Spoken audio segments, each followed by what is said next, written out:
Hello there, everyone. Welcome to Cryptic Corpse. I am your storyteller, and I'm here to guide you tonight. I know many of you use these videos to drift off to sleep, so before we begin, take a moment to like this video and subscribe to our channel. I'm always curious, where are you watching from, and what time is it in your part of the world?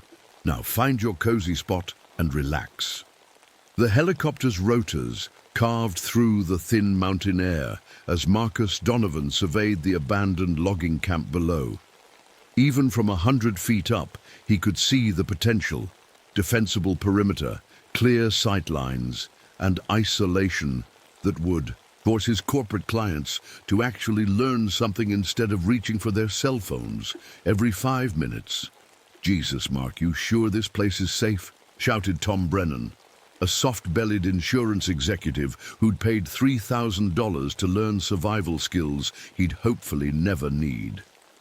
His 3 colleagues, 2 lawyers and an accountant, pressed their faces against the helicopter windows. With varying degrees of unease, Marcus adjusted his worn military jacket and checked his sidearm out of habit. "Safe is what you make it, gentlemen. Out here, comfort is the enemy." 20 minutes later, the helicopter was a distant speck against the slate-grey sky, and Marcus felt the familiar calm that came with being exactly where he belonged. The mountains didn't lie. They didn't betray. They simply existed, indifferent to human weakness. "All right, listen up." Marcus's voice carried the authority of a man who'd led soldiers through hell. "First rule of survival: respect your environment. These mountains have been here for millions of years. You've been here for 20 minutes. Act accordingly." The corporate team shuffled nervously as the first snowflakes began to fall.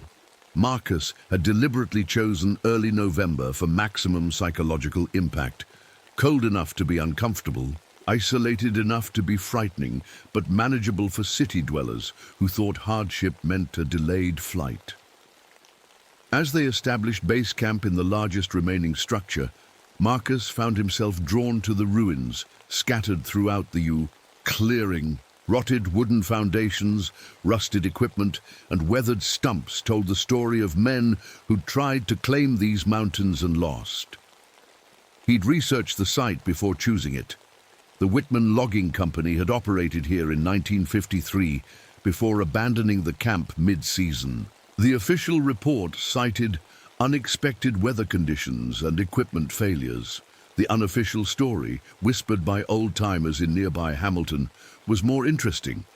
That first evening, as Marcus demonstrated proper shelter insulation using pine boughs and emergency blankets, Tom Brennan asked the question that had been nagging at all of them. "What happened to the logging crew that was here before?" Marcus paused in his demonstration. He'd planned to mention the history eventually. Fear was a useful teaching tool, but hadn't expected them to ask so directly. "Disappeared," he said. Simply. "All 12 men left their equipment, their food, everything. Search parties found the camp torn apart and some remains." "What kind of remains?"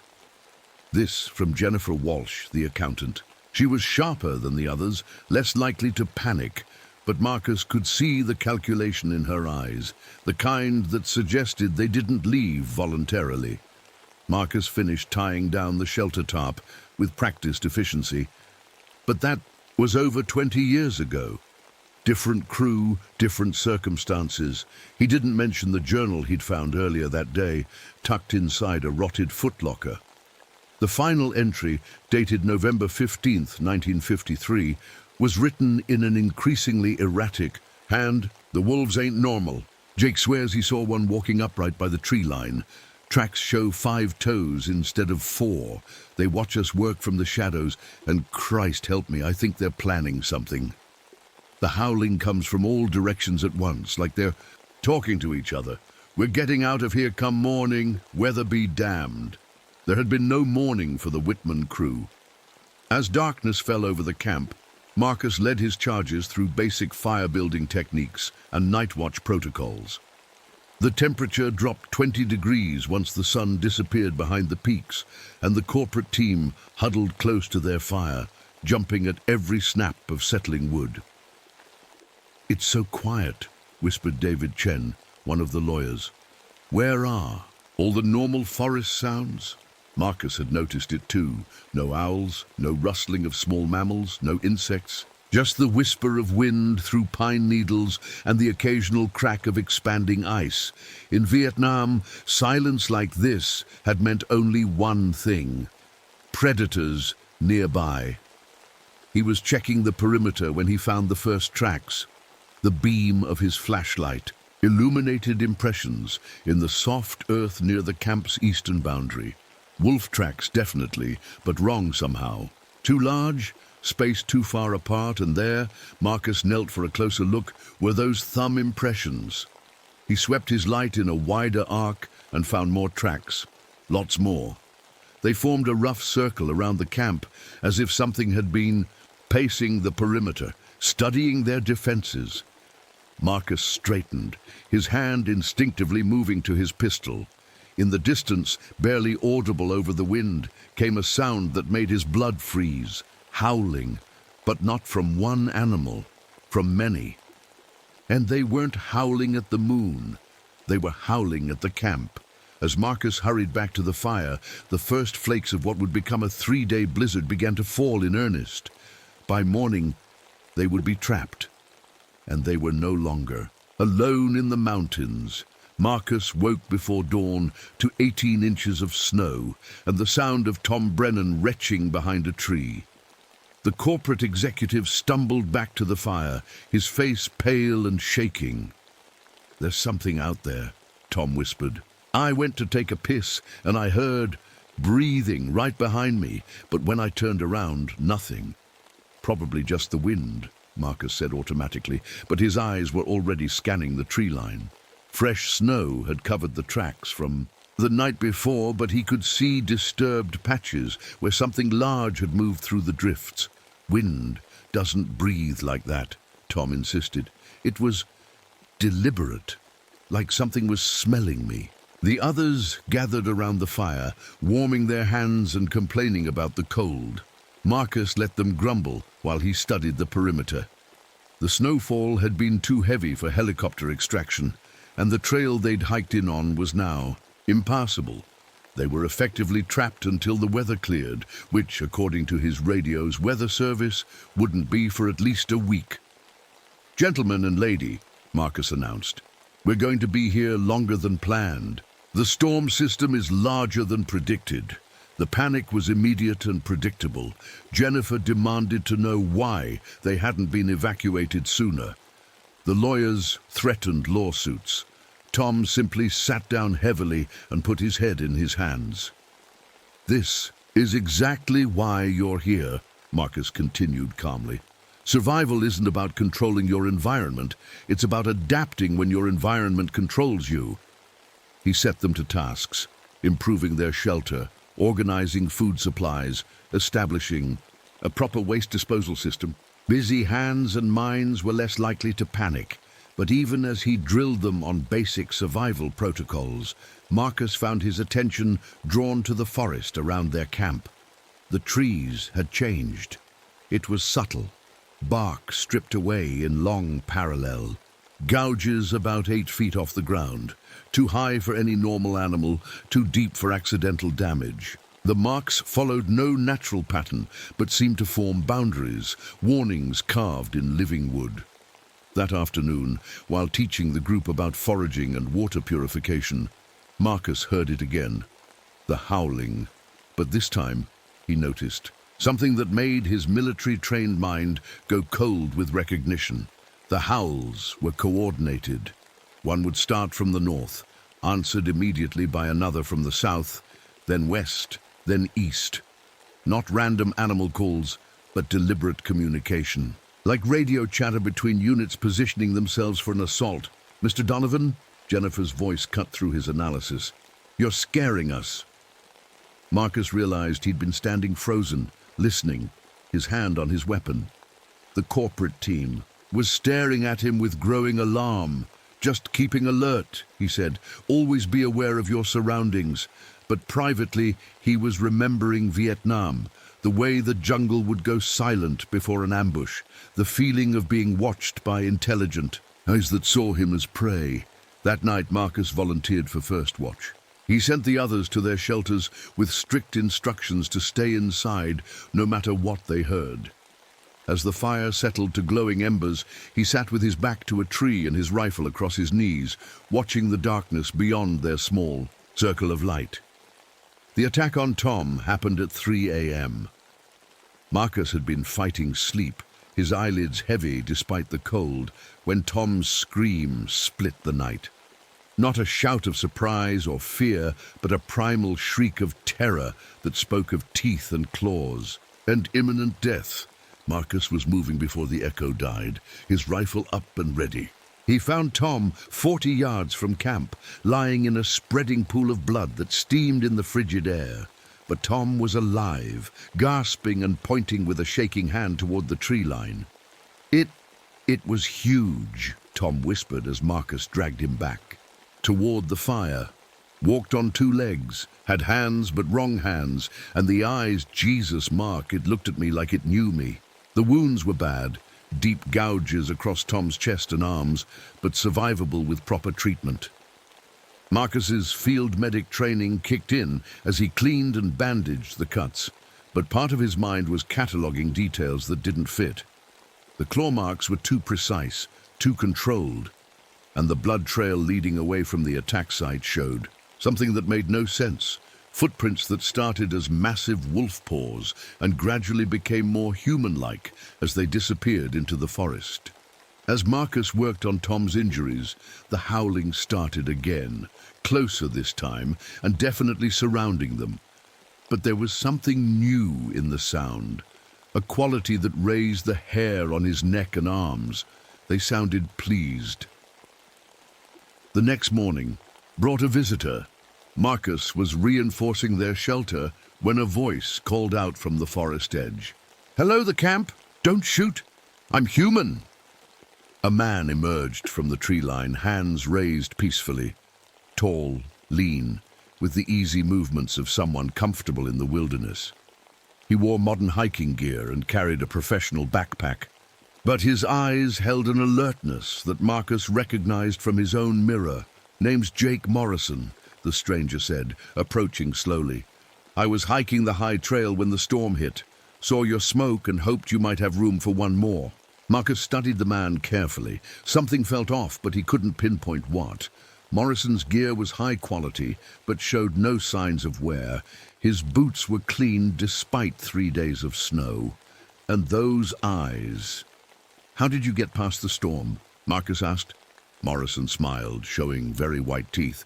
"You learned to read the mountains after a while. Know where to shelter, how to move safely. I've been up here for... well, let's just say I know these trails better than most." Tom, still weak from blood loss, grabbed Marcus's arm. "Let him stay," he whispered urgently. "Christ, Mark, there's safety in numbers, right?" Against his better judgment, Marcus nodded. Morrison set up his shelter with practiced efficiency, sharing hot coffee and dried food that was far better than their military rations. As evening approached, he regaled them with stories of his hiking adventures, putting the frightened corporate team at ease for the first time since the storm began. But Marcus noticed that Morrison never quite met his eyes. And when the howling started that night, Morrison didn't seem surprised. He seemed expectant. The transformation began on the 3rd day. Tom had been complaining of fever and nausea since the attack, symptoms Marcus attributed to infection despite his careful treatment of the wounds.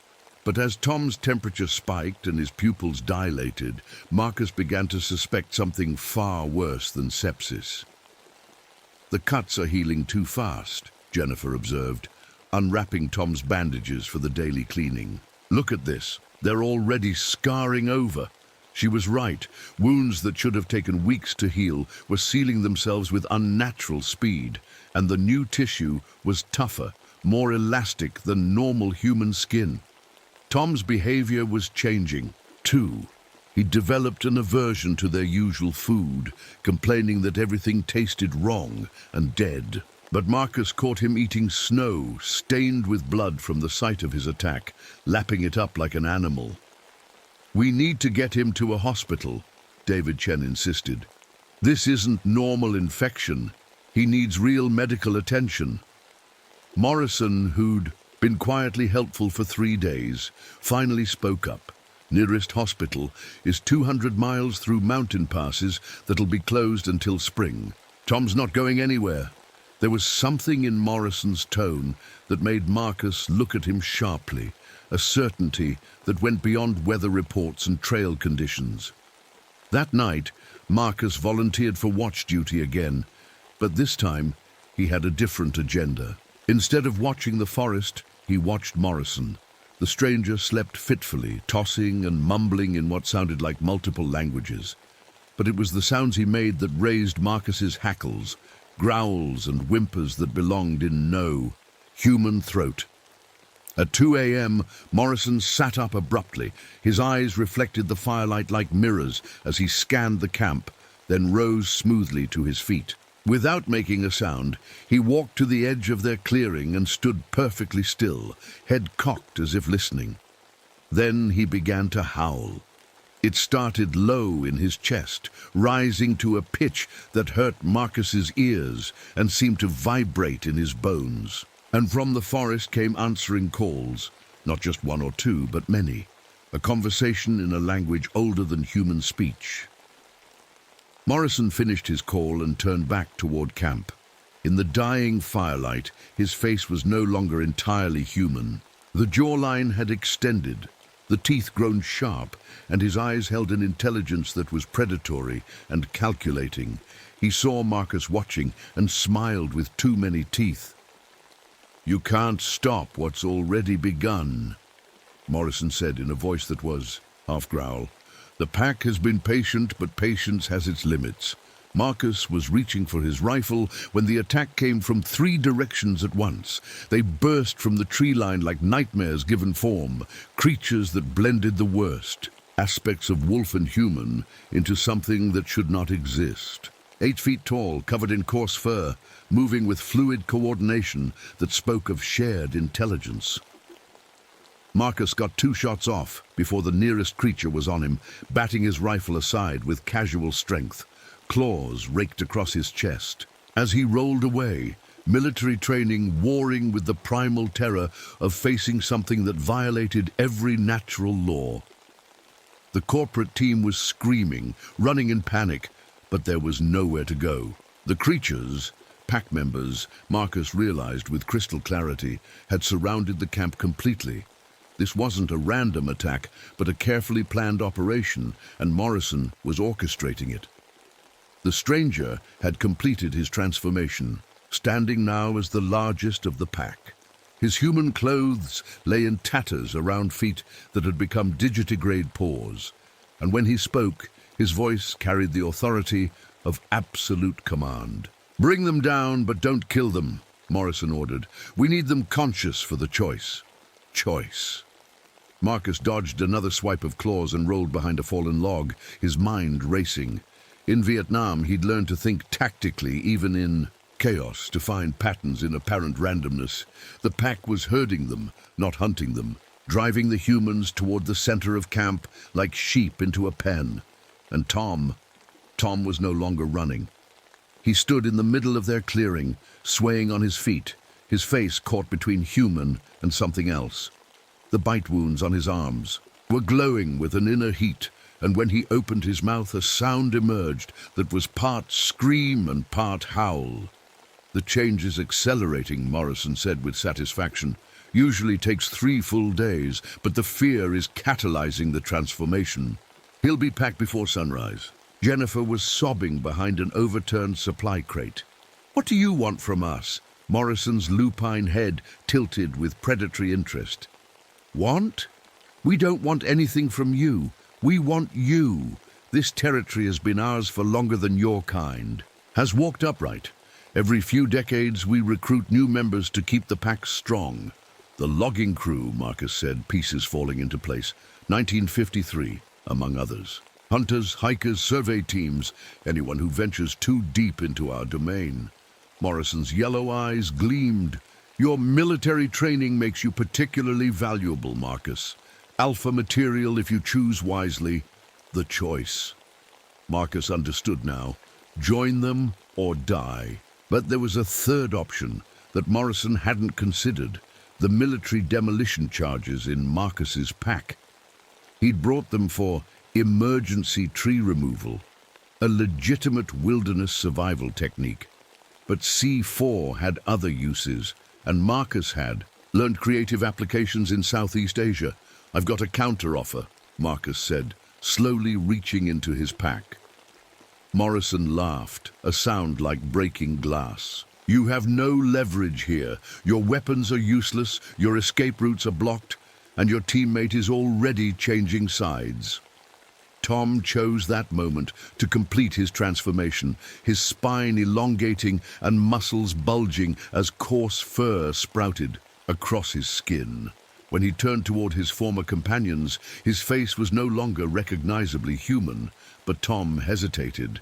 For just a moment, something human flickered in his yellow eyes as he looked at Marcus. "Run!" Tom whispered in a voice caught between species. "Please, run!" Then the pack's telepathic bond seized him completely, and Tom Donovan ceased to exist. Marcus armed the first demolition charge. The explosion shattered the night and took 3 pack members with it. Marcus had planted the C4 against the largest remaining building, calculating that the blast would create chaos and potentially trap some of the creatures in the debris. He hadn't expected the psychological effect. The pack's telepathic bond meant they all felt the death of their packmates simultaneously. The howling that erupted from the survivors was unlike anything Marcus had ever heard. Pure rage and loss, given voice, echoing off the mountain peaks and seeming to shake the very trees. Morrison's transformation completed in seconds, his human facade dropping away completely as the Alpha's fury consumed him. When he spoke, it was in a voice that belonged in nightmares. "Kill them all. Leave the military one for last. I want him to watch his species fail." What followed was the most desperate fighting of Marcus's life, and that included 3 tours. In Vietnam, the pack moved with supernatural coordination, each member knowing instinctively where the others would be. Marcus's military tactics, flanking maneuvers, suppressing fire, tactical retreats, meant nothing against enemies who shared a collective consciousness. He managed to get Jennifer and David to the ruins of the old logging office, using the concrete foundation as cover while he tried to think of something beyond delaying the inevitable. His rifle ammunition was running low, and he had maybe 2 more demolition charges that could be armed quickly. "The helicopter pilot," Jennifer gasped as she pressed herself against the concrete wall. "Can we radio for extraction?" Marcus had been trying the radio periodically since the attack began, but got only static. Now, as he switched to the emergency frequency, a familiar voice crackled through the speakers. "Sorry, folks, no rides tonight." It was the pilot who'd dropped them off 4 days ago, but his voice carried the same predatory amusement Marcus had heard from Morrison. "You're one of them," Marcus said into the radio. "Pack range extends further than you might think. We've got members in Hamilton, Missoula, even Bozeman. Civilization makes recruitment easier. So many isolated people, so many accidents waiting to happen." The tactical situation was worse than Marcus had imagined. This wasn't just about surviving until rescue. There would be no rescue. The pack had infiltrated human society, creating a network that could eliminate any witnesses and cover up any disappearances. Tom appeared at the edge of their shelter, moving with fluid grace despite his newly transformed body. When he spoke, it was with Morrison's voice channeled through the pack bond. "Marcus, you impressed us with that explosion. Most humans panic when facing superior predators, but you adapted. Showed tactical thinking under pressure. That's exactly what the pack needs." "Not interested," Marcus replied, checking his rifle's remaining ammunition. 6 rounds. Your companions will die regardless. Morrison's voice continued through Tom's mouth. The question is whether you die with them or evolve beyond human limitations. You felt the call before, that predator's instinct that made you such an effective soldier. We can nurture that, enhance it. Marcus thought of Vietnam, of the hypervigilance that had kept him alive when others died. The way he'd learned to think like the enemy, to anticipate their moves and counter them. Had that been the beginning of something inhuman? I know what you're thinking, Morrison continued. You survived Vietnam by becoming more like us, predatory, alert, willing to do whatever was necessary. The pack is simply the next step in that evolution. Another pack member, this one retaining more human features, appeared from behind a tree. We know about your squad, Marcus, how you survived by hiding while they died. The guilt has been eating at you for years, hasn't it? The words hit harder than claws. Marcus felt the familiar weight of shame settling over him, the secret he'd carried for 8 years. His squad had walked into an ambush, and while they fought and died, he'd hidden in a shell crater, paralyzed by fear. You think you're a coward, the creature continued, but cowardice kept you alive. Survival instinct is the most honest thing about predators. We don't fight fair fights, we fight smart fights. Shut up, Marcus whispered. The pack offers redemption.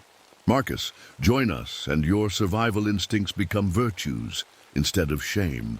Help us recruit others, and their deaths serve a purpose instead of being meaningless casualties. David Chen chose that moment to break. The stress and terror finally overwhelmed the lawyer's rational mind, and he bolted from cover, running toward the tree line in blind panic. He made it 20 yards before the pack brought him down. Marcus couldn't see the details, but David's screams lasted far longer than they should have. The pack was making a point, demonstrating the cost of resistance. When the screaming stopped, Morrison himself appeared at the edge of their shelter. Even in his transformed state, the Alpha retained enough human features to be recognizable, but his eyes held centuries of predatory intelligence. Last chance, soldier. Join us willingly or watch the accountant die slowly while you decide. Jennifer was sobbing, pressing herself against the concrete as if she could disappear into the foundation. Marcus could see her calculating the same equations he was. They were outnumbered, outgunned, and trapped. Military logic dictated surrender, but Marcus wasn't thinking like a soldier anymore. He was thinking like the frightened boy who'd hidden in a shell crater while better men died around him. And for the first time in 8 years, that felt like exactly the right mindset. I've got a better idea, Marcus said, pulling out his remaining demolition charges. The final explosion brought down half the mountain. Marcus had used his last 2 C4 charges to create a chain reaction in the unstable rock face above the camp. In Vietnam, they'd called it bringing down the house, using controlled demolitions to collapse terrain onto enemy positions. The avalanche took most of the pack. Tons of snow, ice, and granite thundered down into the valley, burying the logging camp and everything in it. Marcus had gambled that the concrete foundation would protect Jennifer and himself from the worst of it, and for a few terrifying seconds it seemed like the gamble would fail. But when the rumbling stopped and the snow settled, they were alive. Most of the pack wasn't. Marcus climbed out of the debris to find a transformed landscape. Where the camp had been, there was now a field of broken rock and compressed snow. Here and there, motionless forms protruded from the destruction, pack members who hadn't been fast enough to escape the avalanche. Morrison was among them, his massive form pinned beneath a granite boulder. But the Alpha was still alive, yellow, eyes burning with hatred as he watched Marcus approach. You've delayed the inevitable, Morrison gasped. Pack ranges extend for hundreds of miles. Others will come. Maybe, Marcus agreed, but not these others. Not your pack. Jennifer emerged from their shelter, bleeding from several cuts but mobile. She looked at the devastation with shock and growing relief. "Is it over?" Marcus nodded, then winced as pain shot through his left shoulder. During the fight, he'd been too focused on survival to notice the injury, but now he could see the 4 parallel gashes across his shoulder and upper arm. Claw marks, deep ones. Jennifer saw them too and went pale. Oh God. Marcus, when did that happen? He remembered now.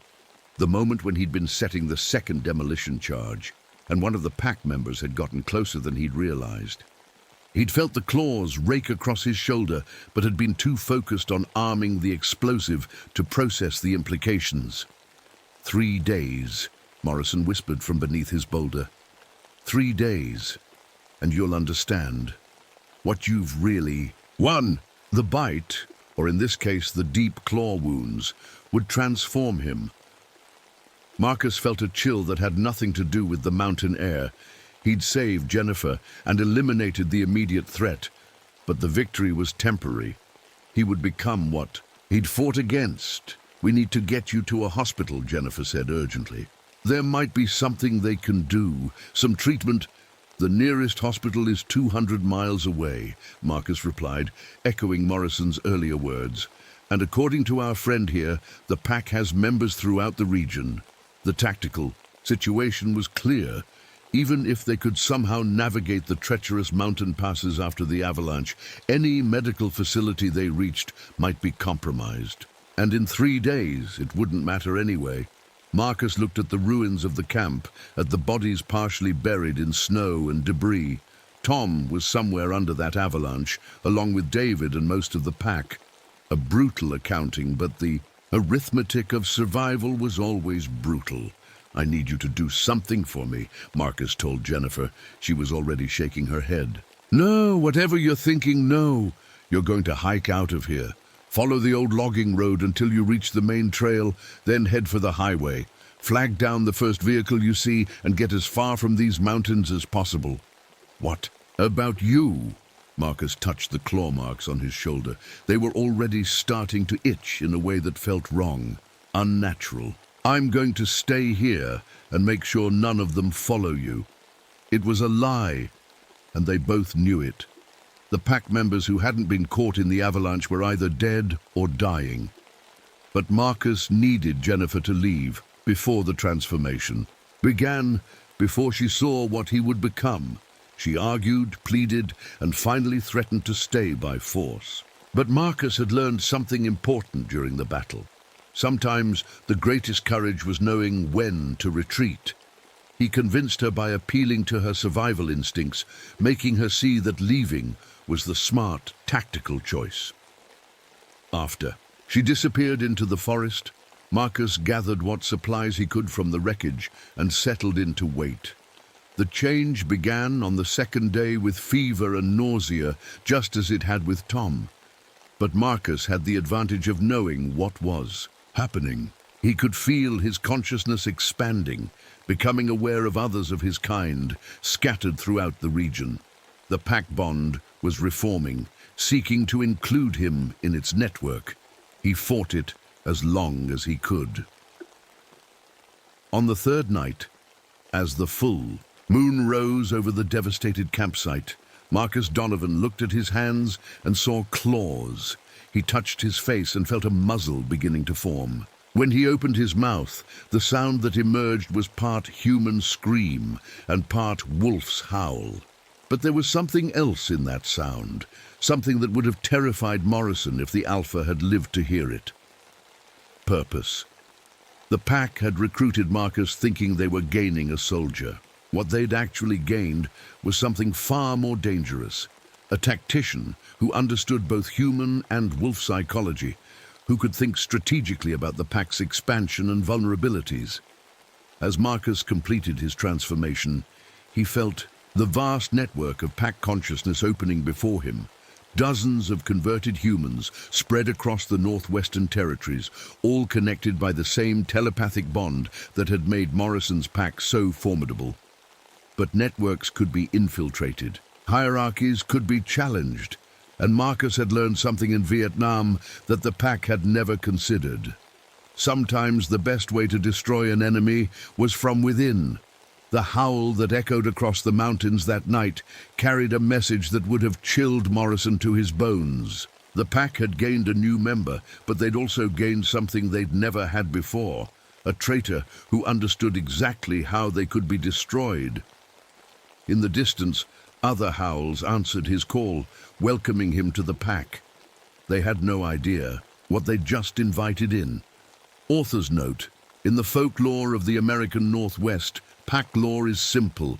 The strong survive by preying on the weak. But sometimes, the seemingly weak carry strengths that predators can't recognize until it's too late. Marcus Donovan died in those mountains, but what emerged was something that would haunt pack territories for decades to come. A wolf who remembered being human and who understood that the greatest hunts require patience, planning, and the willingness to sacrifice everything for the kill. My name is Vincent Caldwell, but everyone used to call me Vince. I'm 42 years old, and I used to be a foreman at the coal mines back in Hazard County. Used to be. That was before everything went wrong. I'm missing 2 fingers on my left hand from an old mining accident. The scars are white now, but they still ache when it rains. I always carry my old miner's lamp with me, even though I don't work underground anymore. Can't work underground anymore. Won't work underground anymore. 3 months ago, 7 good men died in a cave-in. 7 men who trusted me to keep them safe. 7 men who screamed my name as the earth came down on top of them. I was the foreman. I was supposed to protect them, but I didn't. I pushed them to work faster, to meet the company quotas. I ignored the safety checks. The timber supports were old, but I told them to keep digging anyway. The screaming hasn't stopped since that day. Even when everything is quiet, I can hear them calling for help. I can hear them saying my name.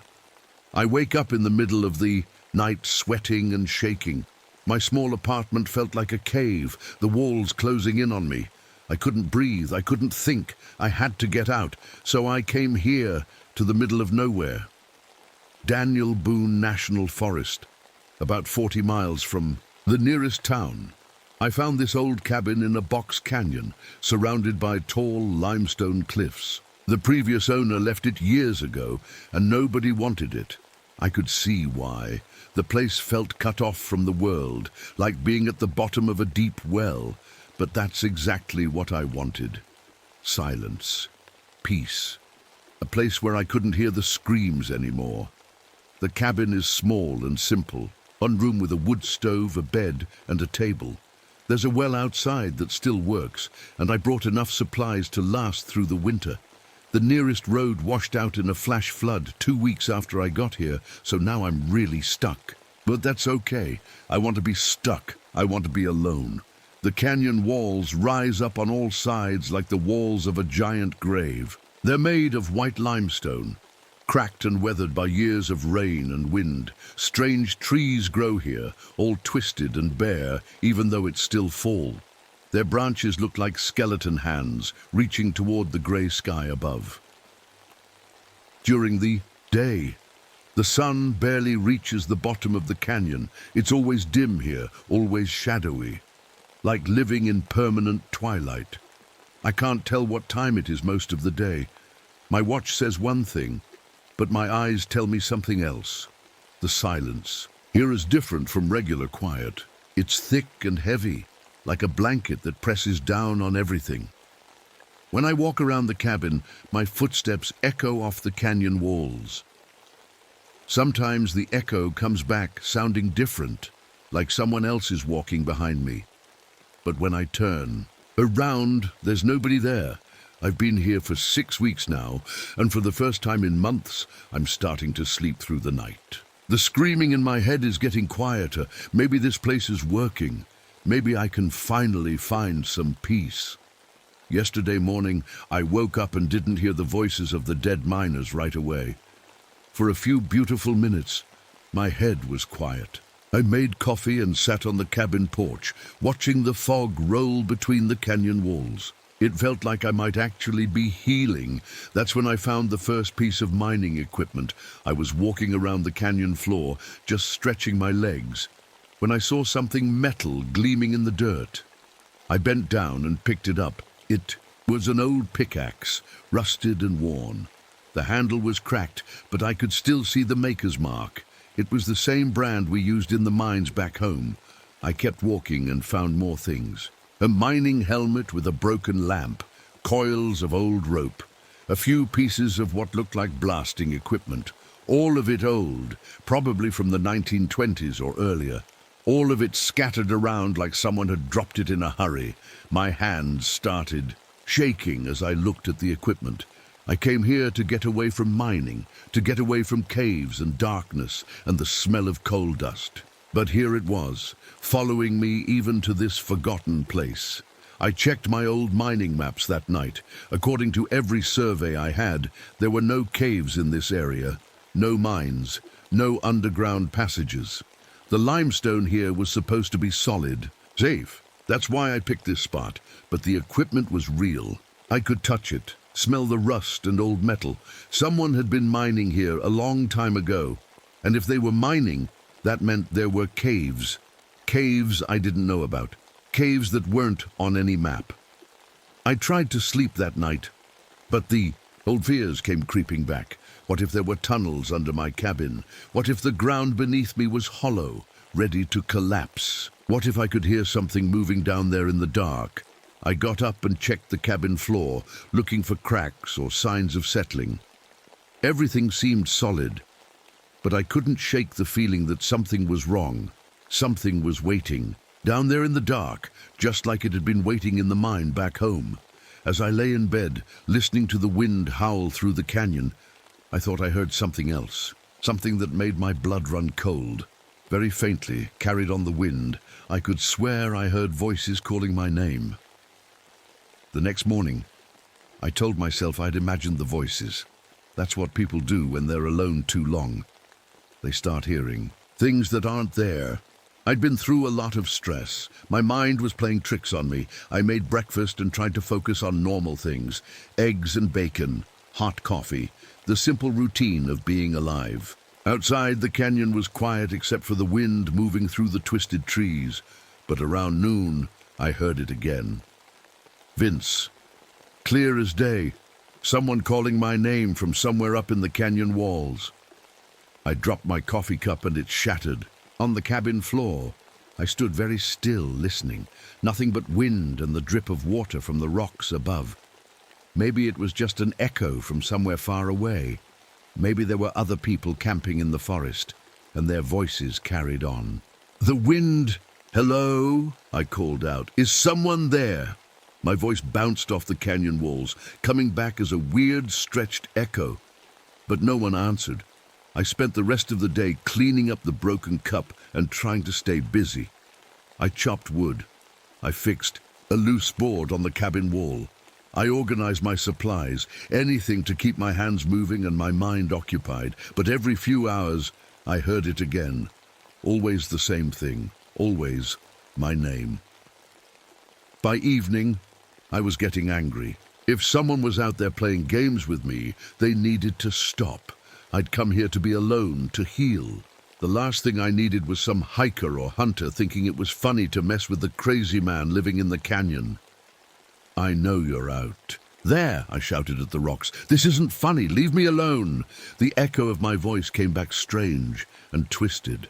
And then, just as it was fading away, I heard something that made my skin crawl.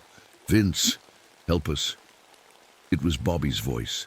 Bobby Martinez, one of the miners who died in the cave-in. I knew that voice like I knew my own name. I'd worked with Bobby for 8 years, but Bobby was dead. I went to his funeral. I watched them lower his coffin into the ground. I ran inside the cabin and slammed the door. My heart was beating so fast I thought it might burst. I was losing my mind. That was the only explanation.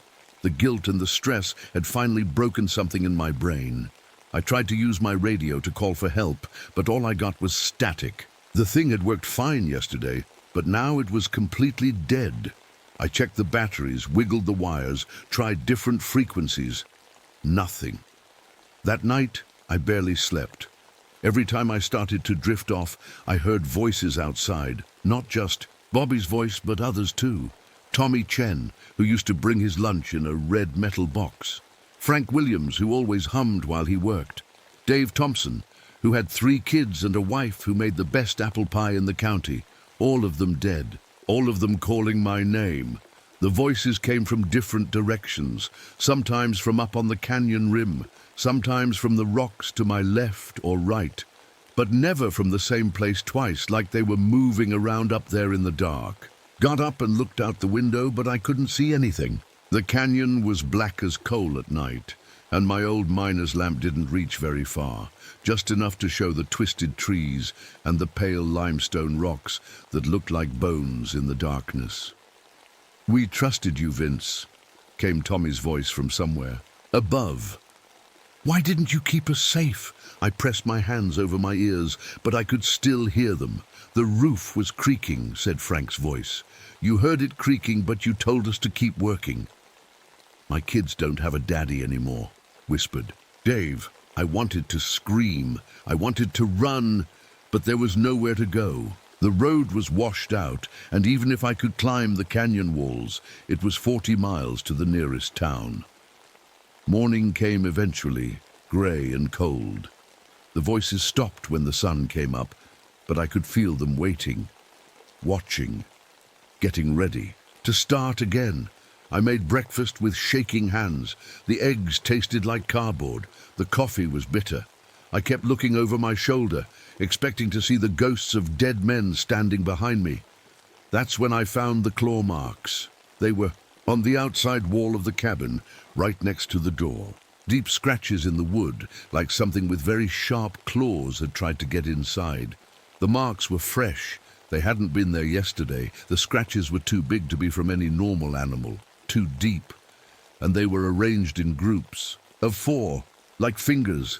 But the spacing was all wrong, too wide apart, like they came from a hand that was much bigger than any human hand should be. I touched one of the scratches, and my finger came away wet, not with sap or rainwater, but with something that smelled like sulfur and old meat. My hands started shaking again. Animals didn't make marks like these, and animals didn't know the names of dead miners. That afternoon, the voices started earlier than usual. This time they were different, more detailed, more personal. "Remember the day I brought my son to work?"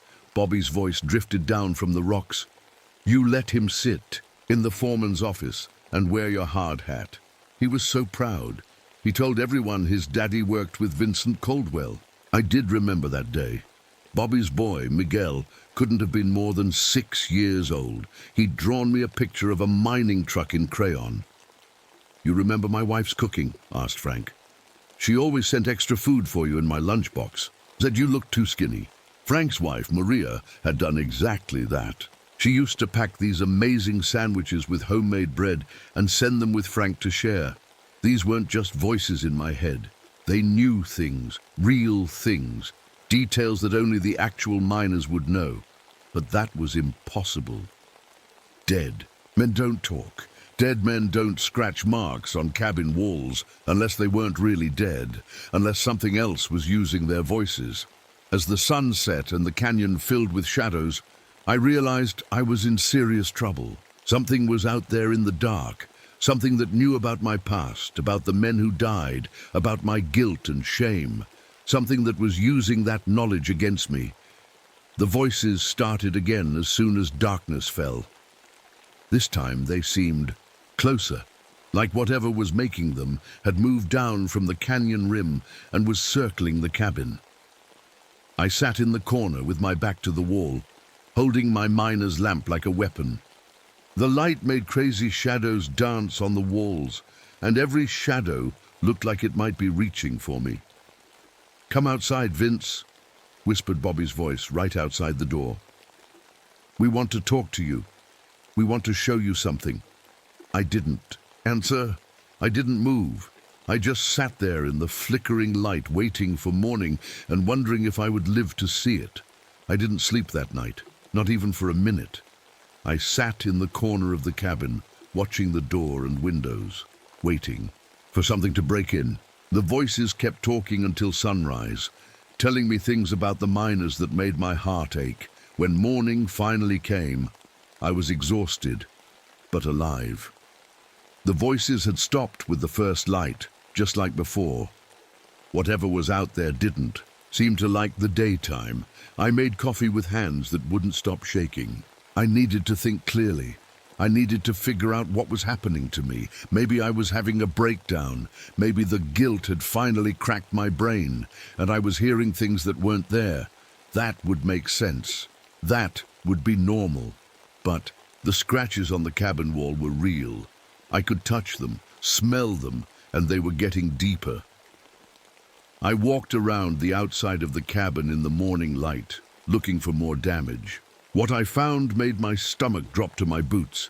There were scratches everywhere, on all four walls of the cabin, on the door, on the window frames, like something had spent the whole night circling the building, trying to find a way in.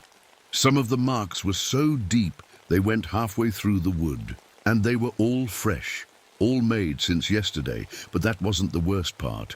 The worst part was what I found about 50 feet from the cabin near a cluster of rocks. Bones. Human bones. Not old bones that had been there for years. These were clean and white, like they'd been picked clean recently.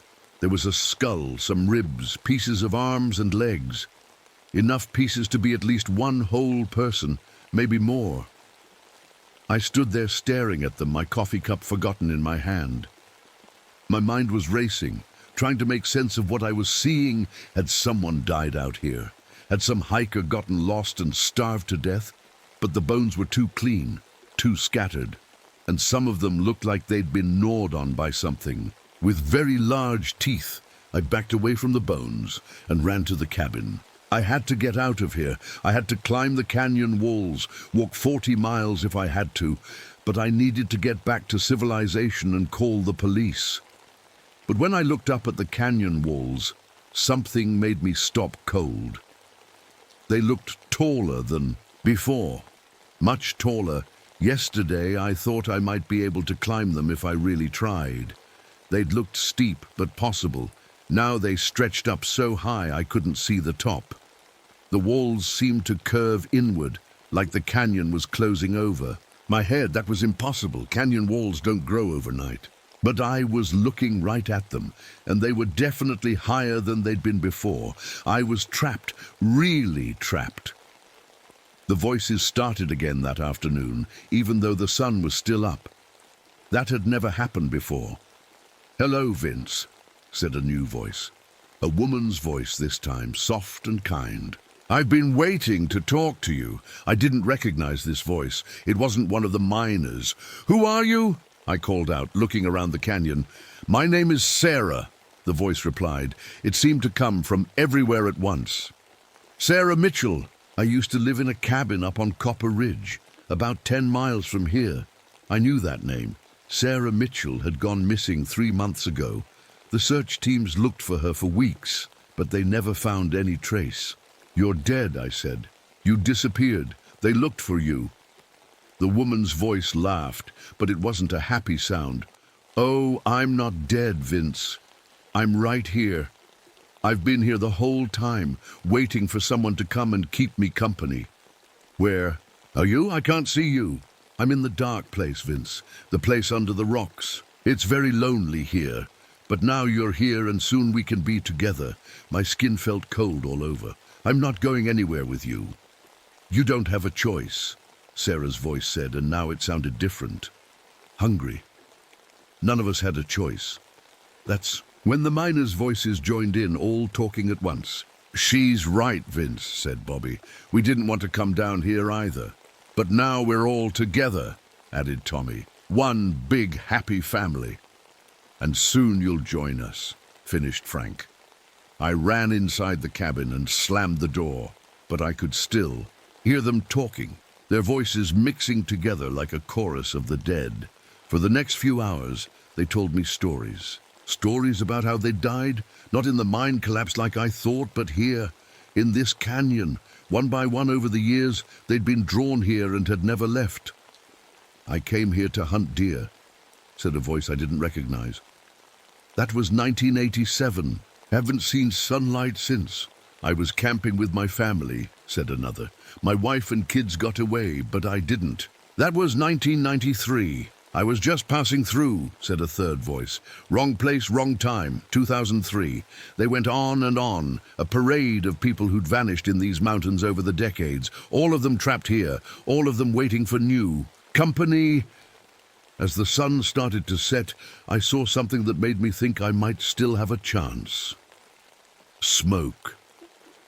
A thin line of grey smoke was rising from somewhere deeper in the canyon, maybe half a mile away. Someone else was here, someone with a fire, someone who might be able to help me. I grabbed my jacket and my miner's lamp and headed toward the smoke. The voices were getting louder behind me, but I ignored them. If there was another person in this canyon, I had to find them. The walk was harder than I expected. The canyon floor was full of loose rocks and deep holes that seemed to open up right under my feet. Twice I almost fell into pits that went down so far I couldn't see the bottom. But I kept going, following the smoke. It had to be coming from a campfire. Maybe some hiker who'd gotten trapped like me when the road washed out. The smoke led me to a small clearing surrounded by tall rocks. And there, in the middle of the clearing, was a cabin. Not an old, run-down cabin like mine. This one looked new and well kept. There was light in the windows and smoke coming from the chimney. It looked warm and safe and normal. I ran toward it, calling out, "Hello, is anyone there? I need help." But as I got closer, something felt wrong. The cabin looked perfect, too perfect, like a picture from a magazine. And even though there was light in the windows, I couldn't see anyone moving around inside. I reached the front door and knocked. No answer. I tried the handle, but it was locked. "Hello?" I called again. "Please, I know you're in there. I saw your smoke." That's when I walked around to look in one of the windows. What I saw made my blood turn to ice. There was nothing inside. No furniture, no fire in the fireplace, no people, just empty walls and a dirt floor. But the windows had been glowing with warm yellow light. I'd seen it from outside. I was still seeing it, even though there was nothing inside to make any light. I backed away from the fake cabin, my heart pounding. This wasn't real. None of it was real. Someone or something was playing tricks with my mind, making me see things that weren't there. "Did you like my little house, Vince?" Sarah's voice asked from right behind me. I spun around, but there was no one there. "I made it just for you," she continued. "I thought you might like somewhere warm to rest before you. Come down to join us." "I'm not going anywhere with you," I shouted at the empty air. "Oh, but you are," said Bobby's voice. "Look around, Vince. Really look around." I did look around, and my heart sank. The canyon walls had moved again. They were much closer now, forming a tight circle around the clearing. And they were still moving, slowly but steadily, like the whole canyon was shrinking. I was trapped in a space that was getting smaller by the minute. And somewhere in the darkness beyond the moving walls, I could hear something breathing, something big, something that was getting ready to come out and meet me face to face. The voices all started laughing at once, a sound like broken glass and crying children. "Welcome home, Vince," they said together. "Welcome to the family." I ran. I didn't think, I just ran back toward my cabin as fast as my legs could carry me. Behind me, the laughter followed, echoing off the canyon walls that seemed to be closing. In from all sides, my lungs burned, and my heart felt like it was going to explode. But I kept running. I had to get back to the cabin. I had to get my supplies and figure out a way to climb those impossible walls. But when I reached the place where my cabin should have been, I stopped dead. It was gone. Not destroyed, not burned down, just gone, like it had never been there at all. The clearing was empty, except for the twisted trees and bare rock. I stood there gasping, trying to understand what I was seeing. The cabin had been here this morning. I'd lived in it for 6 weeks. It was real. It had to be real. "Looking for something, Vince?" asked Bobby's voice. I spun around, and there he was, Bobby Martinez, standing about 20 feet away, looking exactly like he had the day he died. Same work clothes, same hard hat, same friendly smile, except his skin was pale and his eyes were completely black. "Bobby?" I whispered. "Hi, boss," he said, walking toward me. "Miss me?" I blinked hard and shook my head. When I opened my eyes, he was gone. "We're not really here, Vince," said Tommy's voice from somewhere behind me, "but we're not really gone either." I turned around and saw Tommy Chen standing by one of the twisted trees. He looked just like Bobby had, pale with those horrible black eyes. He waved at me with a hand that had too many fingers. "This is impossible," I said out loud. "Dead people don't talk. Dead people don't walk around." "You're right," said Frank Williams, appearing next to a pile of rocks. "We're not dead people." More figures started appearing around the clearing. Sarah Mitchell, looking exactly like her missing person photo, except for the black eyes. A man in hunting clothes I didn't recognize. A woman in hiking boots. A teenage boy in a baseball cap. All of them pale. All of them with those empty black eyes. All of them staring at me. "Then what are you?" I asked. "We're copies," said Sarah. "Memories, echoes." "The real us died a long time ago," added the hunter. "But something down in the caves learned our voices, learned our faces, learned how to be us." The teenager stepped forward. "It's been practicing for years, Vince. Decades. Getting better, and better at pretending to be human." "What is it?" I asked, though I wasn't sure I wanted to know the answer. The figures all smiled at the same time, showing teeth that were too sharp and too many. "Why don't you ask it yourself?" said Bobby. "That's when I heard the footsteps, slow, heavy footsteps coming from the direction of the canyon walls. But these weren't human footsteps. They were too big, too deep. Each step made the ground shake, a little. Something was walking toward us, something huge. The fake people around me started to fade away like smoke, their black eyes the last things to disappear. But their voices kept talking.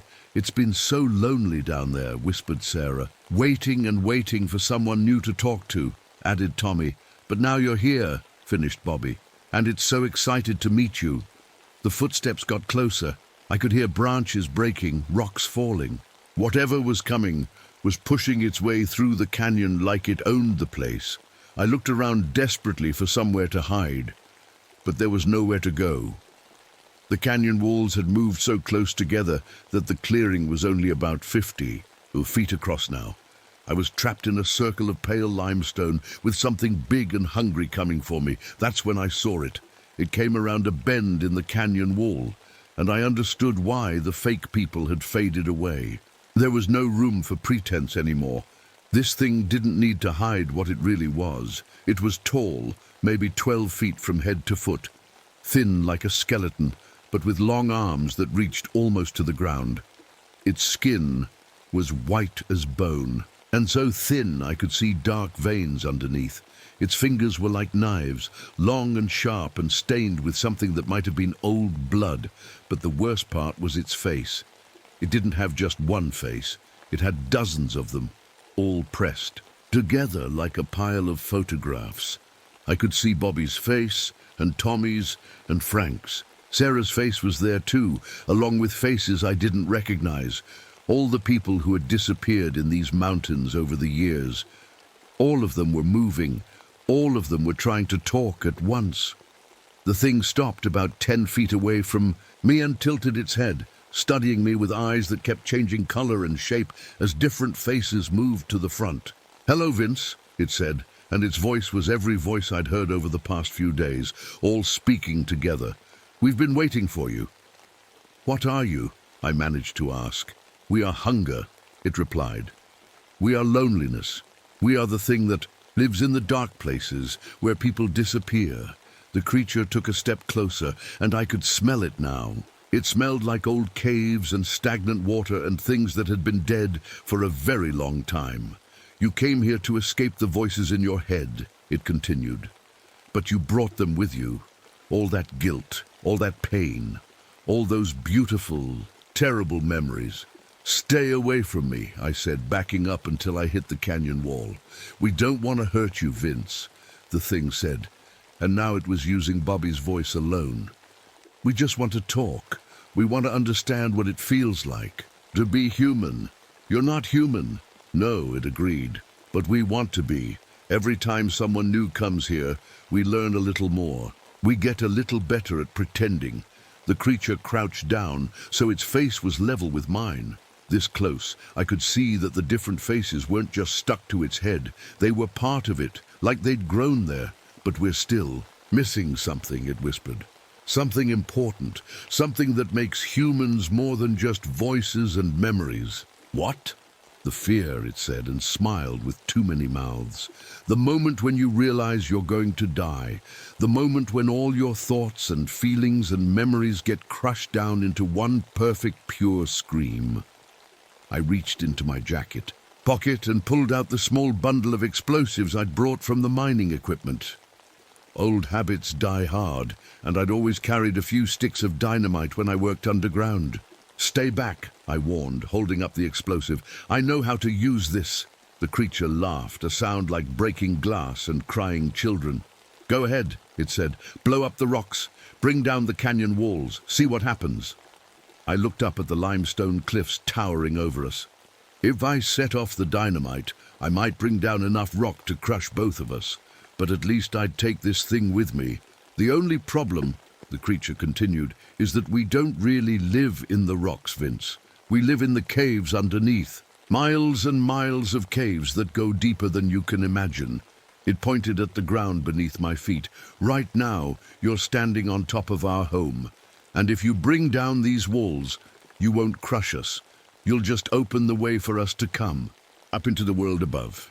I looked down at the canyon floor and felt my heart sink. Now that I knew what to look for, I could see the truth. The ground wasn't solid. It was hollow. The whole canyon was just a thin shell over a vast network of caves.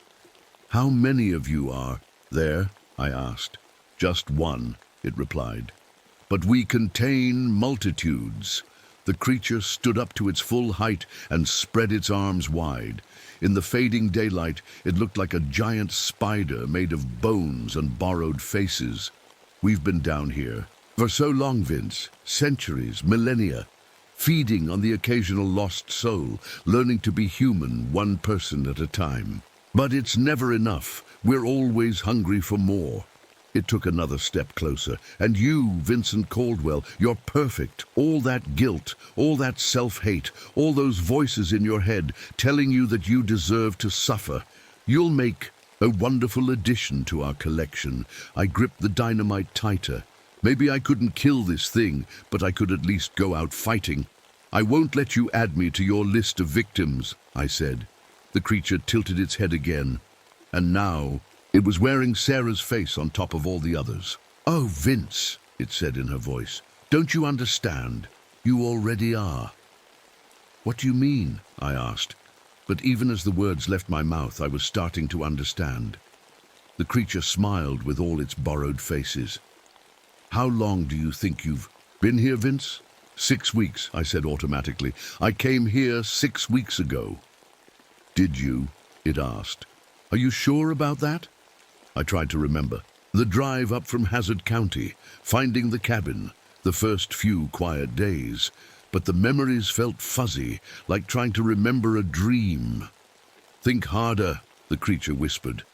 What's the last thing you remember from the real world? I thought. Back, the mine collapse, the funerals, the guilt eating away at me night after night. And then I'd driven up into the mountains to find some peace. But when? What day was that? What month? I don't remember, I admitted. That's because it was a very long time ago, Vince. Much longer than 6 weeks.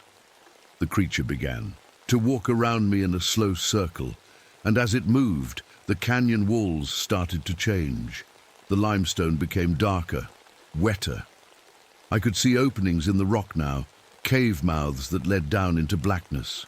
You found this place just like you remember, it continued, An old cabin in a box canyon. You thought you were alone. You thought you were safe." "I was alone," I said, but my voice sounded weak even to me. "For the first few days, yes. But then we found you, and we were so excited.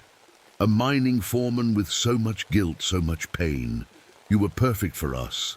The ground beneath my feet started to feel soft, spongy, like I was standing on something that wasn't quite solid. We started small, just your name on the wind, just enough to get your attention, and you tried so hard to ignore us, didn't you? I remembered those first voices, how I'd told myself they were echoes, hunters in the distance, my imagination playing tricks, but we got better. We learned your voice, your memories. We learned about Bobby and Tommy and Frank and all the others. We learned how to hurt you in just the right way. The creature stopped in front of me again. This time Bobby's face was on top, looking sad and disappointed. "And you talked to us, Vince. You talked to us for hours, days, weeks, telling us all about your life, your work, your guilt, teaching us how to be human." "That's not true," I said. But even as I said it, I could remember conversations, long talks in the middle of the night with voices that sounded like my dead friends. "Oh, but it is true," the creature said, now speaking, in my own voice. "You've been here for 3 years, Vince. 3 long, lonely years, and every day you teach us a little more about what it means to be human. 3 years. That was impossible. I would have run out of food. I would have died of thirst. I looked down at my hands. They were pale, almost white. I could see veins underneath the skin, dark and thick, like the veins in the creature's arms. The cabin was real at first," it continued, "but we ate it bit by bit, memory by memory, just like we ate your truck. Your supplies, your clothes, everything except you." I touched my face and felt skin that was cold and thin. When had I gotten so thin? When had my skin become so pale? "Because you're special, Vince. You're not like the others." The others fought. Us. They screamed and ran and tried to escape. But you wanted to be punished. You thought you deserved to suffer. The creature reached out with one long finger and touched my cheek. Its touch was gentle, almost loving. "So we gave you exactly what you wanted. We gave you a place to be alone with your guilt. We gave you voices to talk to, friends who would listen to your confessions. We gave you a prison made of your own shame." I tried to step away, but my feet wouldn't move. I looked down and saw that I was sinking into the ground. The canyon floor was swallowing me up to my ankles, and now it's time for the final step, the creature whispered. "Time to join us completely. Time to become one of the voices that calls to the next lonely soul who wanders into our canyon." "No," I said, raising the dynamite. "I won't let you." But when I looked at my hands, there was nothing there. No explosives, no weapon. Just my pale, thin fingers that looked more like the creature's claws every second. "You haven't had dynamite for 2 years, Vince," it said gently. "We ate that too, just like we ate your miner's lamp, your coffee, your hope." I was sinking deeper now, up to my knees. The ground was pulling me down into the caves below. "Don't fight it," the creature said. "It doesn't hurt. And think of all the company you'll have. Bobby and Tommy and Frank are all here waiting for you, Sarah too, all the lonely people who found their way to us over the years." I could hear them now, voices calling from deep underground, welcoming me, telling me it would be okay. "Join us, boss," said Bobby's voice from somewhere far below. "Join the family." "We've been waiting for you," added Tommy. "It's peaceful here," whispered Sarah. "No more guilt, no more pain, just us together forever." The creature leaned down as I sank up to my chest. "You see, Vince, this is what you always wanted. To be with the people you failed, to suffer with them forever. We're just giving you what your heart desires most." I tried to speak, to argue, but no words came out. The thing was right. Part of me did want this. Part of me wanted to disappear into the darkness and never have to face the real world again. "That's it," the creature whispered as I sank up to my neck. "Let go. Let us take care of everything." The last thing I saw was its face, wearing a smile made of every person who had ever disappeared in these mountains. The last thing I felt was a strange sense of relief. The canyon is quiet now, peaceful. The limestone walls stretch up toward a gray sky, and twisted trees grow between the rocks. It looks like any other forgotten place in the Kentucky mountains.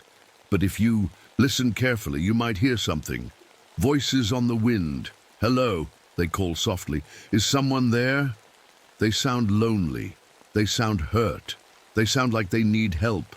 And sometimes, late at night when the moon is dark, you might hear a new voice among them. A man's voice with a slight mountain accent. My name is Vincent Caldwell, it says. I used to be a mining foreman. I came here looking for peace. The voice sounds so sad, so full of regret. I made a terrible mistake, it continues. 7 good men died because of me. But maybe if you come down here, we can talk about it. Maybe you can help me figure out how to make things right. It sounds so reasonable, so human, so real. Somewhere deep in the caves below, something that is very old and very hungry smiles with 100 different faces and waits for the next lonely soul to wander into its canyon. After all, there's always room for one more in the family, always. My name is Kate Fleming, and I'm a scientist. I study how things work in the world, especially weird things that happen in the sky and air. People think I'm smart, but I don't feel smart. I feel broken. 2 years ago, my husband died because of me. We were working together in our lab, and I had this big idea about how space and time work. He told me it was dangerous. He begged me to wait and test it more. But I didn't listen. I thought I knew better. The machine exploded. He died instantly. I lived. Now I spend my days trying to understand things that don't make sense, hoping maybe I can stop something like that from happening again. That's why I came to this place in the middle of nowhere in New Mexico. It's an old military building that nobody uses anymore. It sits in the desert like a dead bug, all concrete and broken windows. I drove here because my machines at home kept picking up strange signals from this exact spot. The readings were crazy, like the air itself was doing impossible things. Other scientists would probably ignore it or say the machines were broken, but I had to know. The building looked scary even in daylight. It was bigger than I expected, with long hallways and rooms full of dust. Some of the doors were locked, but others hung open like mouths. I found a room with big windows and set up my equipment there. My hands shook as I put together my machines. Not from fear, from excitement. The readings here were 10 times stronger than anything I'd ever seen. It was like standing next to an invisible fire that burned through reality itself. I took some pictures of my setup so I could remember how everything was arranged. The camera made its normal click-click sound, and I felt good for the first time in months. This could be it. This could be the discovery that made sense of everything. That night I developed the pictures in a little dark room I made with black cloth. I was humming while I worked, actually happy. But when the first picture came clear in the developing liquid, my humming stopped. In the photo, there was a man standing behind my equipment, a tall man in an old-fashioned suit, looking right at the camera. His face was blurry, but I could see he was smiling. Nobody else was in that room with me. Nobody. I checked the other pictures. The man was in 3 of them, always in a different spot, always looking at the camera. In the last picture, he was holding up one finger, like he was trying to tell me something. My heart started beating fast. I told myself it had to be a mistake. Maybe the film was old, or there was something wrong with my camera. But deep down, I knew that wasn't true. I've been taking pictures for years. I know what a normal mistake looks like. This wasn't normal. I went back to the room where I'd taken the pictures. It was empty, just like before. But now it felt different, like someone had been there and left a feeling behind. The air seemed thicker somehow. My skin felt tingly, I walked around the building with a flashlight, looking for any sign that someone else was here. All I found were old papers scattered on the floor. Most were too faded to read, but I gathered up the ones I could make out. They were from 1947, research notes about something called dimensional breakthrough experiments. The handwriting was messy, like whoever wrote it was scared or excited or both. One page made my blood turn cold. Day 23. Contact established with consciousness from parallel space. Entity claims to be scientists like ourselves, trapped between realities. Requests assistance for return journey. Team divided on whether to help. Dr. Morrison insists we continue. I have serious doubts about entity's true nature. Another page, in different handwriting. Day 31. Morrison missing for 72 hours. Found his clothes in sealed chamber, no body. Entity's communication has changed. No longer requests help. Now demands feeding. Something is very wrong here, recommending immediate evacuation. The last page I could read was just one line, written in shaky letters. It wears our faces now. God help us all. I sat on the dusty floor, holding these old papers with shaking hands. The scientists here in 1947 had been trying to do the same kind of work I was doing. They'd found something, and then they disappeared. I should have left right then. I should have packed up my equipment and driven home as fast as I could, but I didn't, because those papers didn't scare me. They excited me. Finally, proof that my theories might be right. Proof that there really were other worlds, other realities lying just under ours like layers of glass. I looked at my equipment, humming quietly in the corner, recording numbers that shouldn't exist. Whatever happened here in 1947, it was still happening. The door between worlds was still cracked open, and I was going to figure out how to open it all the way. That was my first mistake, but it wouldn't be my last. I didn't sleep much that first night. Every time I closed my eyes, I kept thinking about that man in the photos. But when morning came, I felt better. Sunlight has a way of making scary things seem less real. I made coffee on my little camping stove and got back to work. My machines were showing even stranger numbers now. The readings jumped around like they couldn't make up their minds about what was real. I was writing down the numbers when I saw something move in the window glass. Just a quick flash, like someone walking by, but when I turned to look, nobody was there. Just the empty desert outside. I went back to my notebook. A few minutes later, it happened again. This time I was ready. I kept my eyes on the window reflection and slowly turned my head. The person in the glass kept writing, but I had stopped writing. My heart started beating fast. I stood up and walked closer to the window. The reflection of me stood up too, but a second late, like it was copying me but couldn't keep up. I raised my left hand. The reflection raised its right hand. That's not how mirrors work. That's not how anything works. I backed away from the window and sat down hard in my chair. There had to be a reason for this. Maybe the glass was bent weird, or maybe I was just tired. I'd been working too hard lately, not eating enough, not sleeping enough. But deep down I knew it wasn't that simple. I tried to focus on my work, but the numbers weren't making sense anymore. One machine said the temperature was 72 degrees. Another said it was 91. A third said it was 45. They were all in the same room, all working fine yesterday. The compass on my desk started spinning, slowly at first, then faster. North, south, east, west, north again, like it couldn't figure out which way was which. I picked up my radio to call for help, but instead of static, I heard voices. Quiet voices like people talking far away. The readings are off the charts. Told you this was dangerous. Can't find Morrison anywhere. I dropped the radio. Those voices were talking about the same things I was doing, the same problems I was having. But the radio was set to an emergency channel. Nobody should be using it except for real emergencies.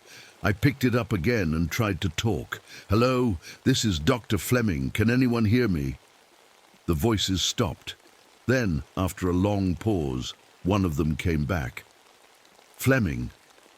There's no Dr. Fleming. On this project, who is this?" My mouth went dry. I'm at the research facility in New Mexico. I'm studying the dimensional readings." Silence. Then a different voice, scared and shaky. "The facility was shut down in 1947.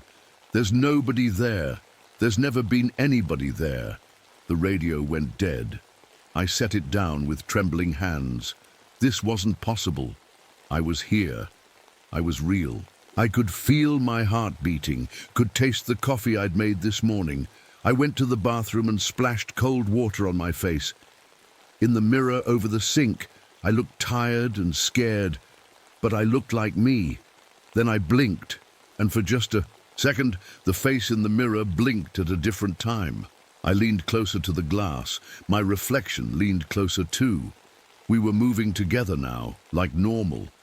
But something was wrong with her eyes. They looked sad, sadder than I felt. I touched the mirror with one finger. The reflection touched back. But when I pulled my hand away, she kept her finger on the glass for just a moment longer, like she didn't want to let go. "What's happening to me?" I whispered. The reflection's mouth moved, but no sound came out. She was trying to tell me something, but I couldn't hear her. I ran back to my equipment. The numbers were going crazy now. Some machines showed readings so high they shouldn't be possible.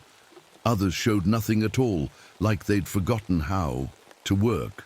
I grabbed my camera and took more pictures. Maybe if I could see what was really happening, I could figure out how to fix it. But when I developed them an hour later, the pictures showed things that weren't there when I took them. In one, there were people in lab coats standing around my equipment. In another, the room was full of old computers and machines I'd never seen before.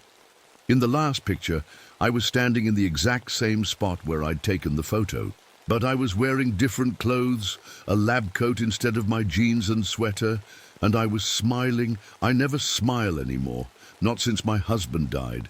I looked at that picture for a long time.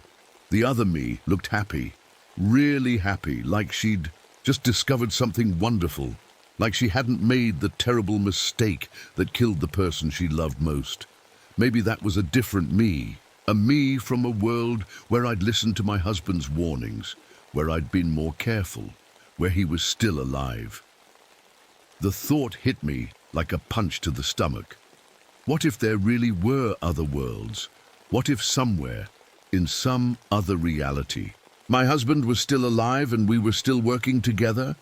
I looked at my equipment with new eyes. The readings weren't random. They were showing me glimpses of other places, other possibilities, other versions of my life where I hadn't ruined everything. For the first time in 2 years, I felt something, like hope. If I could understand how this worked, maybe I could find a way to reach those other worlds. Maybe I could find the version of reality where my husband was still alive. I know what you're thinking. You're thinking I should have been scared. You're thinking I should have packed up and left right then, but I wasn't scared anymore. I was excited. That was my second mistake, and it was a big one. I spent the whole next day staring at those pictures. The one of me smiling hurt the most. I kept wondering what that other Kate had found to be so happy about. By evening, I was talking to the pictures like they were real people. "What did you discover?" I asked the smiling Kate. "What made you so happy?" Of course the picture didn't answer, but I could swear her smile got a little bigger. I was making dinner when I heard his voice. "Kate, you're working too late again."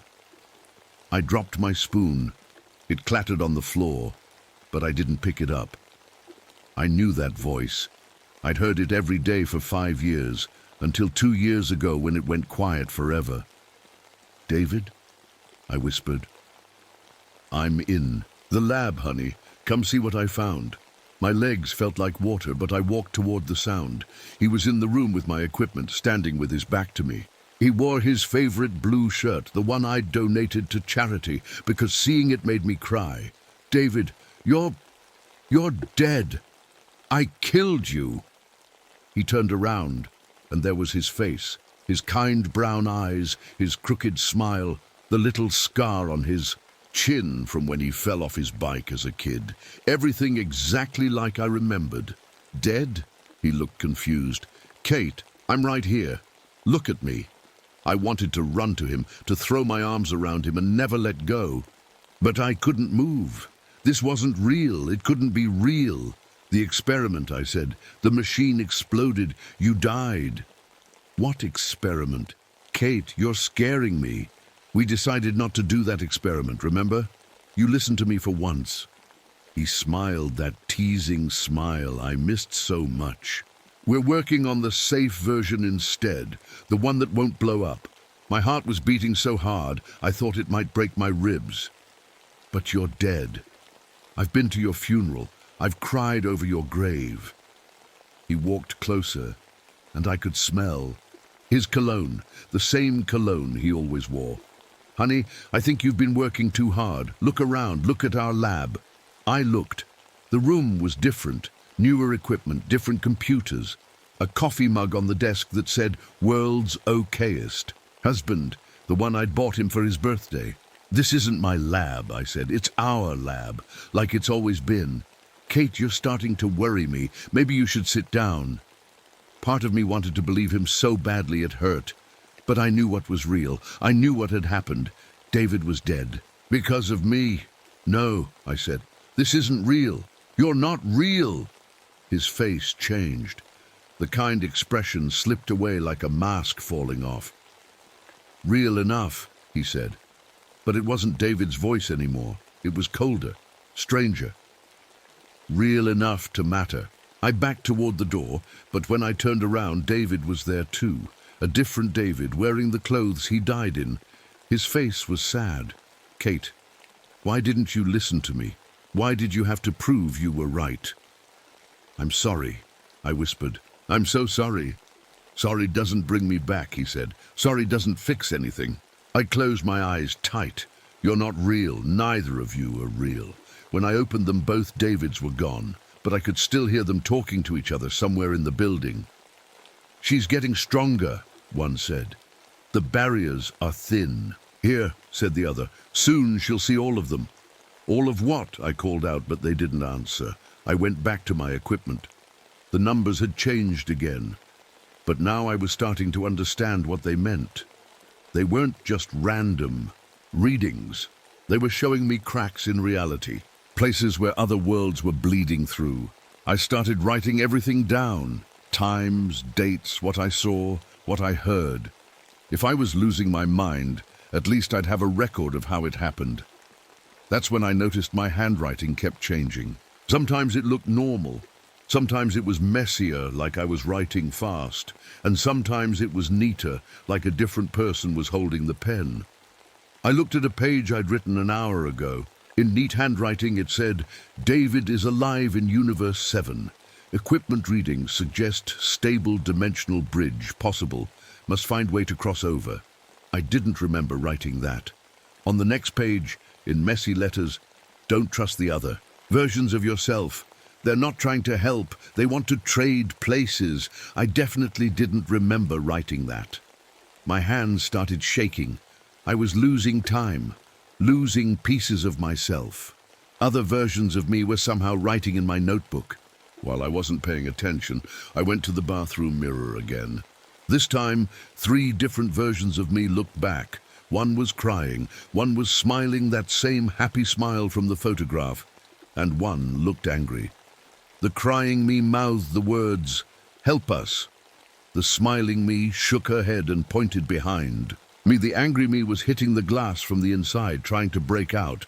I spun around, but nobody was behind me. When I looked back at the mirror, it just showed regular me again, scared, tired, alone.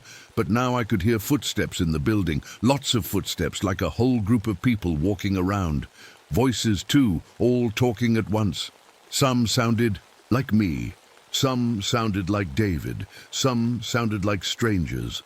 I followed the sounds through the hallways. The voices got louder as I walked, but I could never find where they were coming from. It was like they were always in the next room, just out of reach. In one room, I found new equipment that hadn't been there before. Old machines from the 1940s, still humming with power. On a desk, there was a fresh cup of coffee, still steaming. A notebook lay open beside it. The handwriting was different from mine, but I could read it clearly. Day 47. The entity grows stronger with each person who enters the facility. It feeds on our regrets, our guilt, our desperate wishes to change the past. Kate Fleming will be its greatest meal yet. Her guilt over her husband's death burns brighter than anything we've encountered. My blood turned to ice. I flipped through the pages. Different handwritings, different dates, but all talking about the same thing. Something was here. Something that had been here since 1947, feeding off people like me. People who came here with broken hearts and scientific minds. At the bottom of the last page, in fresh ink that was still wet, she's reading this right now. "Hello, Kate, I've been waiting for you." I dropped the notebook and ran. But as I ran through the hallways, I kept passing windows that showed different views. One showed the desert in daylight. One showed the same desert at night. One showed the building as it must have looked in 1947, new and clean and full of scientists. And in one window, I saw David standing in the desert waving at me. He looked solid and real and alive. I pressed my hands against the glass. "David!" He smiled and pointed to his left, like he was showing me a way to reach him.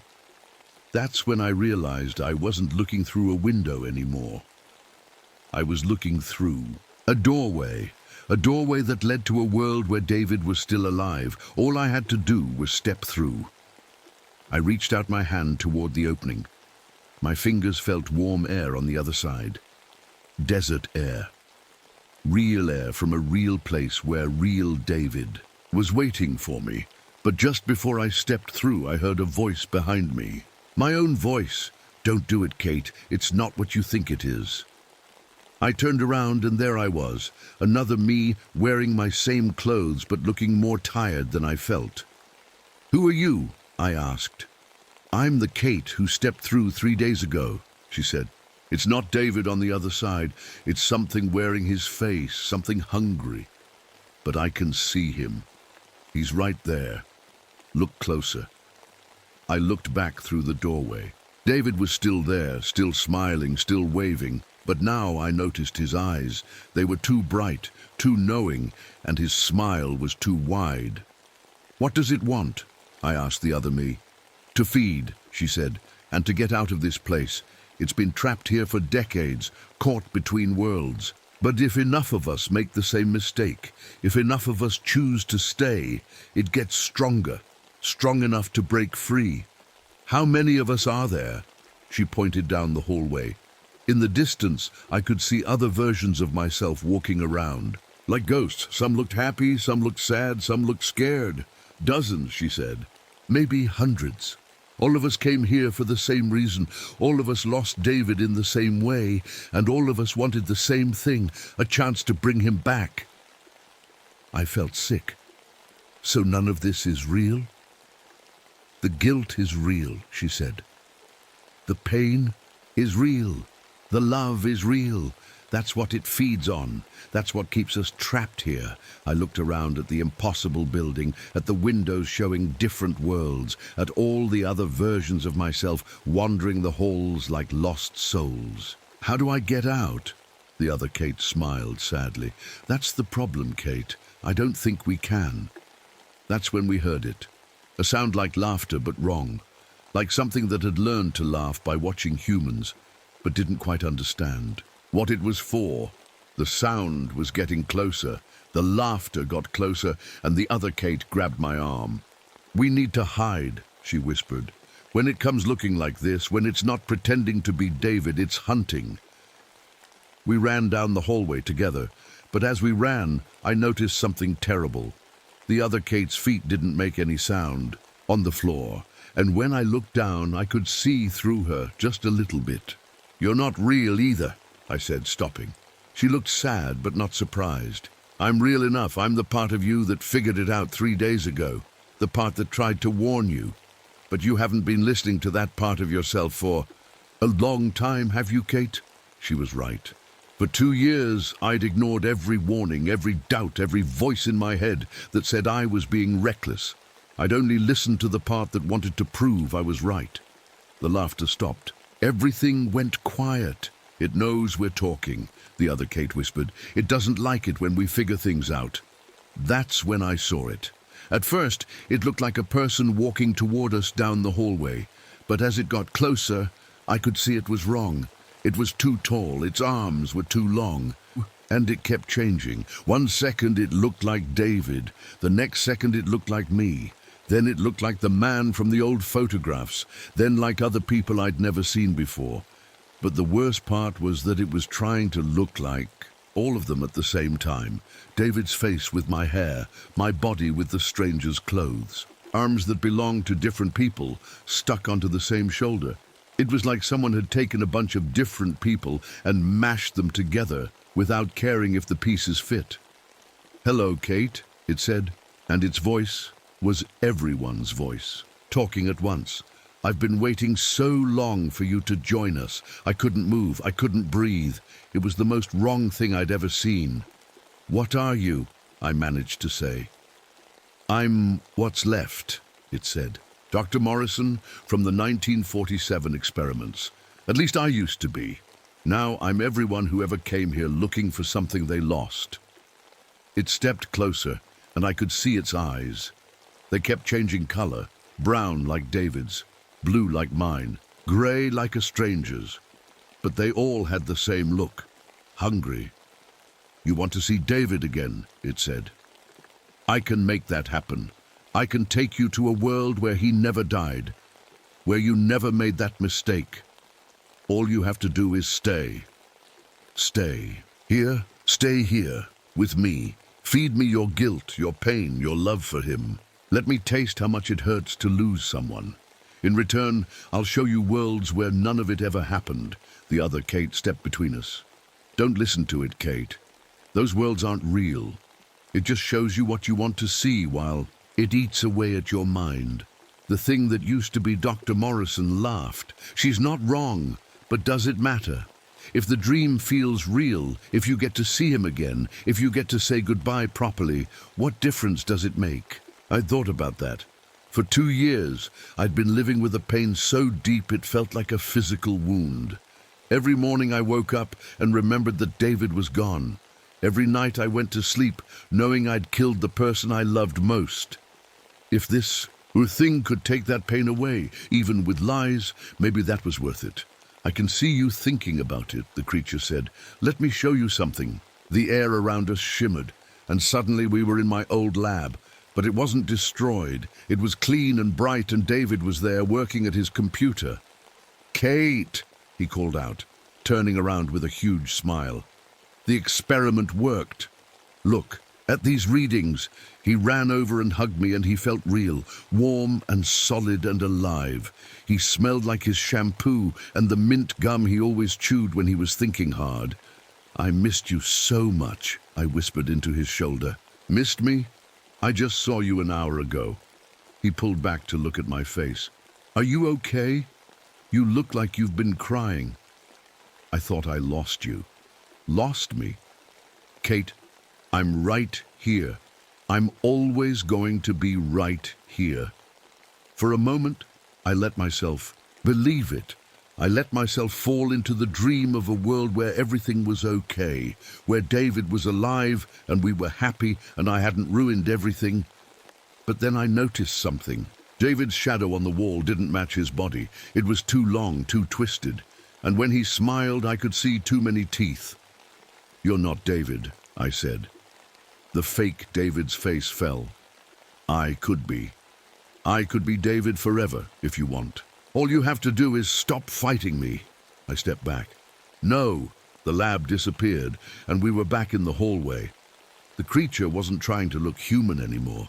It was just a shifting mass of body parts, all the people it had collected over. The years. You're making a mistake, Kate, it said. I'm offering you everything you want. Peace, forgiveness, a chance to see David again. By lying to me. By giving you what you need. What's the difference? The other Kate was still standing beside me, but she was getting harder to see. Tell it the truth, Kate, she said. Tell it what you really learned from David's death. I thought about that. What had I learned? That I was reckless? That I should have listened? That I was a terrible person who killed the man she loved? No, that wasn't it. I learned that some mistakes can't be fixed, I said slowly. I learned that running from the truth only makes it hurt more. And I learned that David wouldn't want me to waste my life feeling guilty forever. The creature made a sound like a growl. Guilt is all you have left of him. No, I said, and for the first time in 2 years I meant it. Love is what I have left of him. And love means accepting the truth, even when it hurts. The thing started to change, getting bigger and more twisted. You can't leave, Kate, I won't let you. I've been trapped here for 70 years, and I need someone to take my place. That's when I understood. You're not feeding on our guilt, I said. You're trapped by it. Your own guilt for what happened to your team in 1947. You can't move on, because you can't forgive yourself. Its face, all of its faces, looked surprised. You keep us here because you're lonely, I continued, because you can't face being alone with what you did.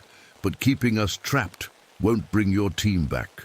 Just like seeing fake versions of David won't bring him back. Stop talking, it hissed. You know what David would tell you if he were here? He'd say the same thing he always told me when I made mistakes. He'd say that beating yourself up doesn't help anyone. He'd say the only way to honor the people we've lost is to live better, not to stop living at all.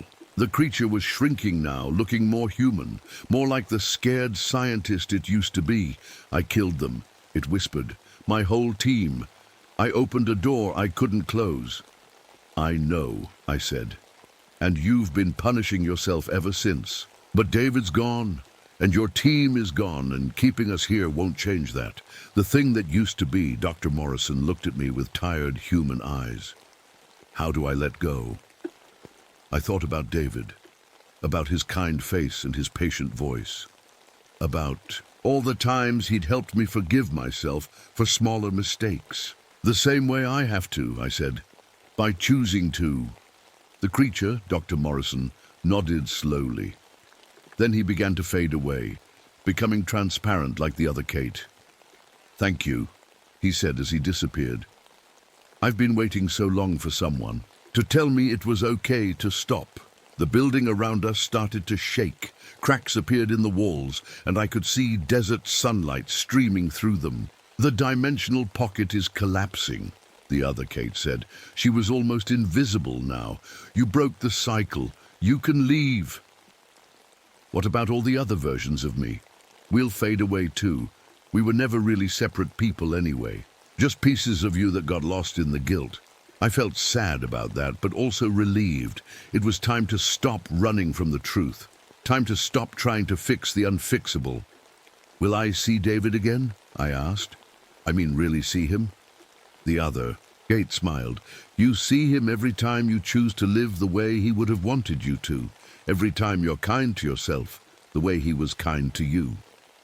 The building shook harder. Through the cracks in the walls, I could see my car parked outside in the desert, just like I'd left it. Go, the other Kate said. Go home. Go live.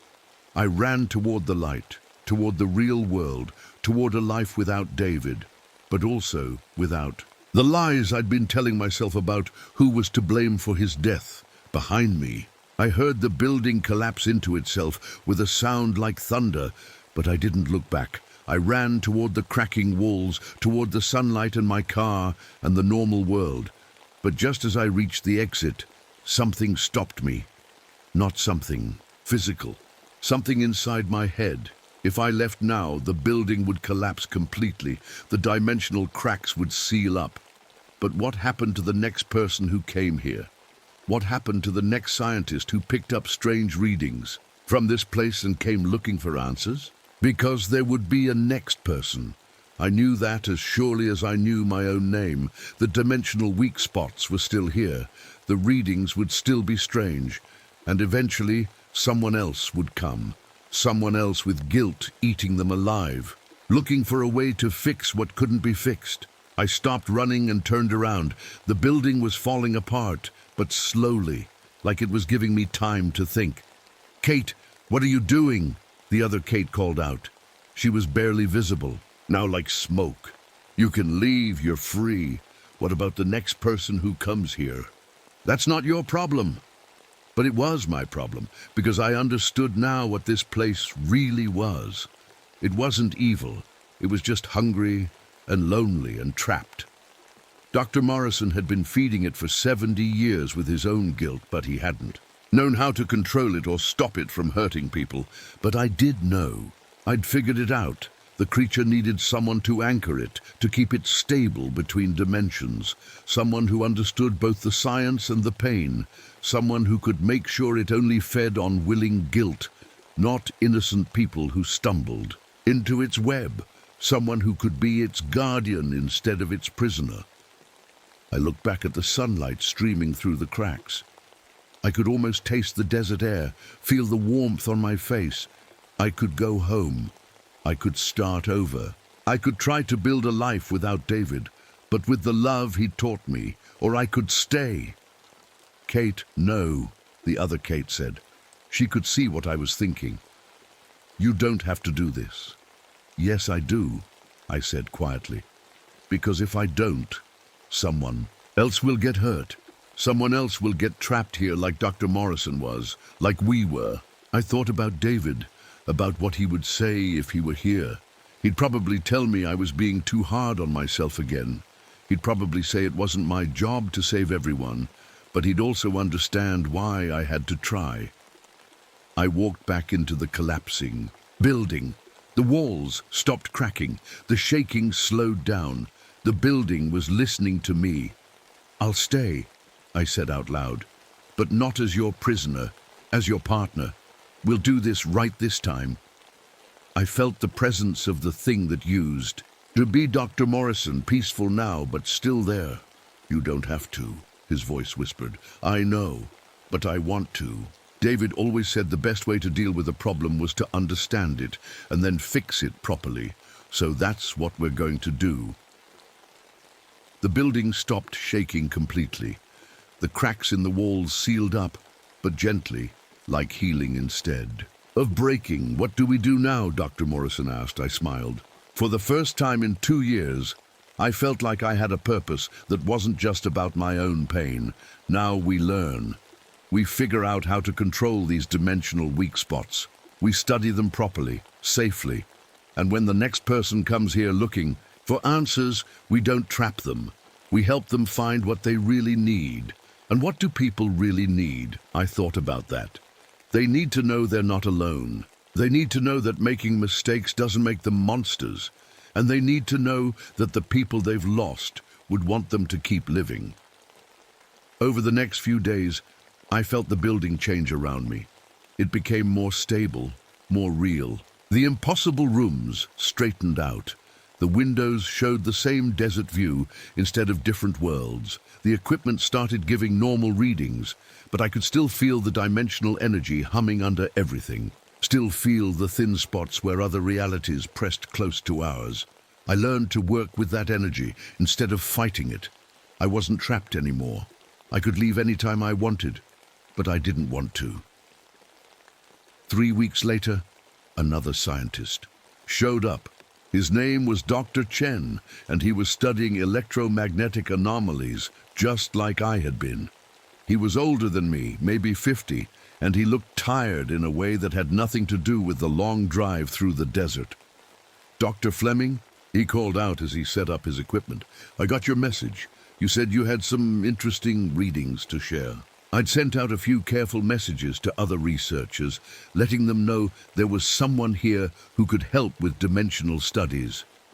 I wanted to make sure the right people found this place, not people who would stumble into it by accident. "I'm here," I said. walking into the room where he was working. He looked up and smiled, but I could see the sadness behind his eyes.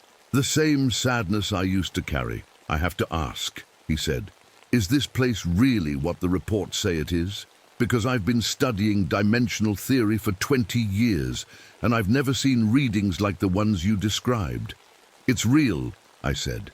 "But before I show you anything, I need to know why you're here. What are you really looking for?" His face changed, became more careful.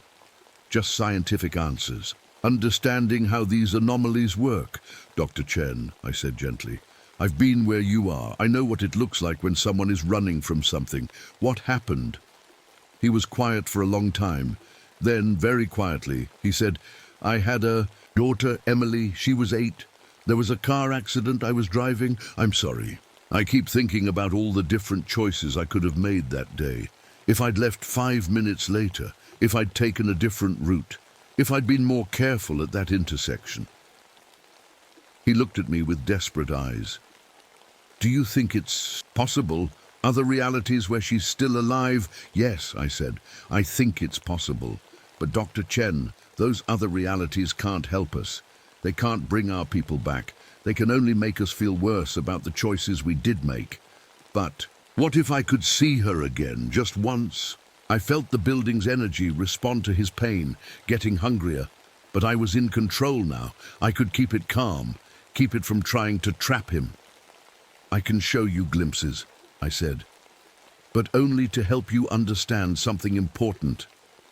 "Will, you trust me?" He nodded. I took him to one of the rooms where the dimensional barriers were thinnest.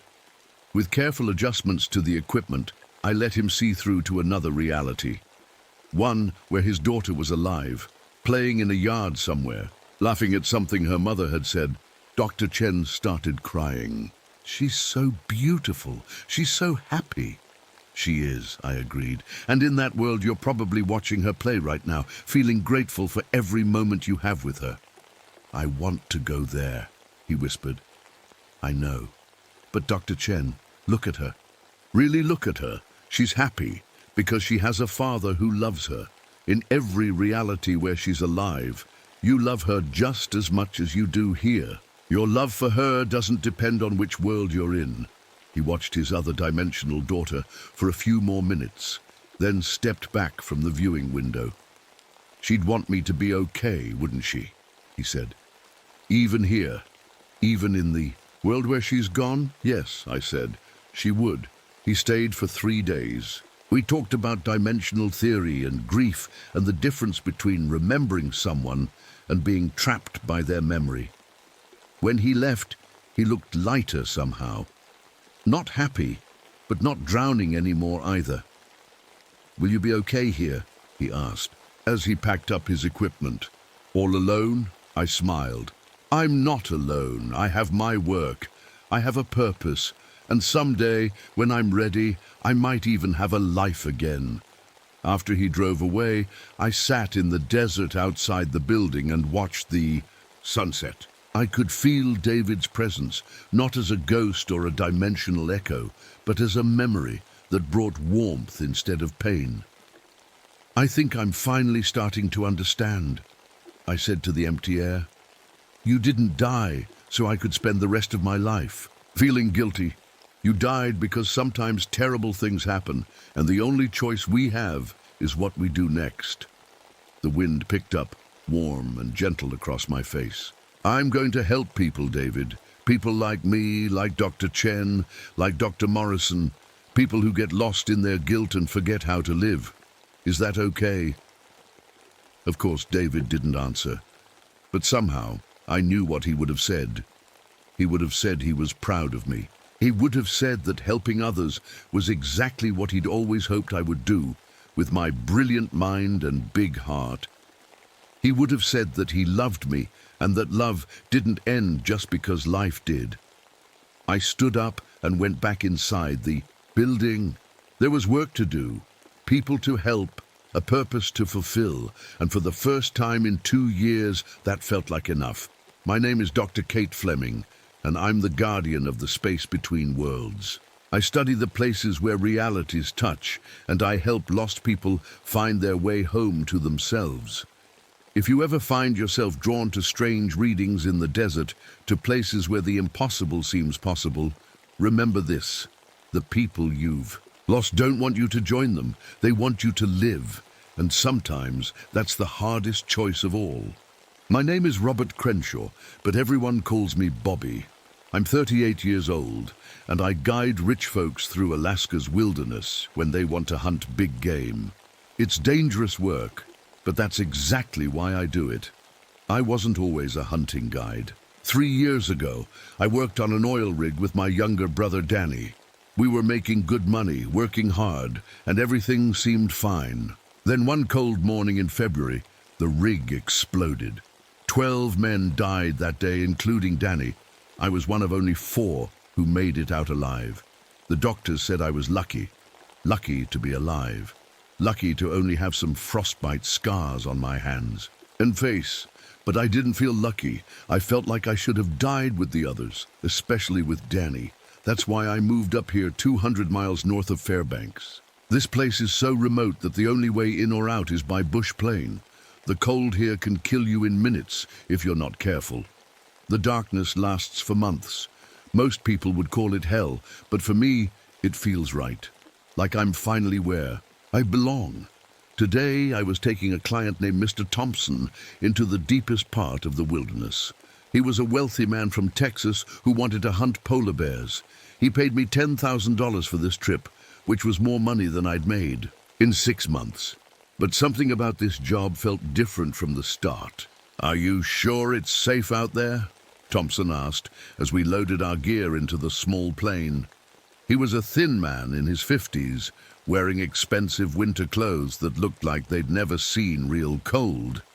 "Nothing's safe about what we're doing," I told him. "That's the point." The pilot, an old-timer named Jake who'd been flying these routes for 20 years, looked worried. "Bobby, you sure about going out there now? Weather report says a big storm's coming in." I looked up at the sky. It was gray and heavy, but I'd seen worse. "We'll be fine. I know every inch of that valley." Jake shook his head but didn't argue. He knew I'd made this trip dozens of times before. The flight took 2 hours over endless white wilderness. Below us, there was nothing but snow, ice, and jagged black rocks. No roads, no buildings, no signs of human life anywhere. Thompson pressed, his face to the window, looking excited and scared at the same time. "How do you stand living out here?" he asked. "You get used to it," I said. But that wasn't really true. I didn't want to get used to it. The harsh cold and constant danger helped me feel something other than the guilt that ate at me every day. We landed on a frozen lake in the middle of a glacier valley.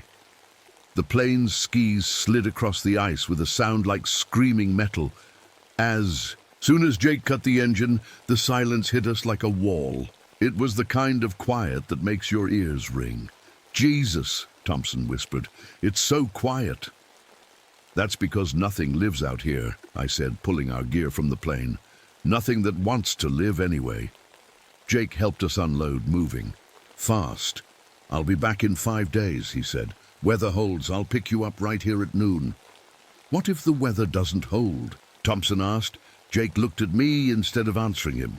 We both knew that if a real storm hit, we'd be on our own until it passed. That could be days or weeks. After the plane disappeared into the gray sky, Thompson and I were alone. The silence was so complete that I could hear my own heartbeat. The cold bit at my face even through my thick beard. Thompson was already shivering. "Let's set up camp," I said. "We'll hunt tomorrow." We found a spot near some rocks that would block the wind. As I was setting up our tent, I noticed something odd in the snow nearby. Tracks, big ones. "Hey, Mr. Thompson," I called. "Come look at this." The tracks were huge, bigger than any bear I'd ever seen, but there was something wrong with them. They looked almost like human footprints, but stretched out and with claw marks at the front. The heel impressions were deep and clear, like whatever made them was walking upright. "What kind of animal makes tracks like that?" Thompson asked. Studied them for a long time. In 15 years of guiding hunters, I'd never seen anything like them. "I'm not sure," I said finally. "Maybe a really big grizzly walking on its back legs." But even as I said it, I knew that wasn't right.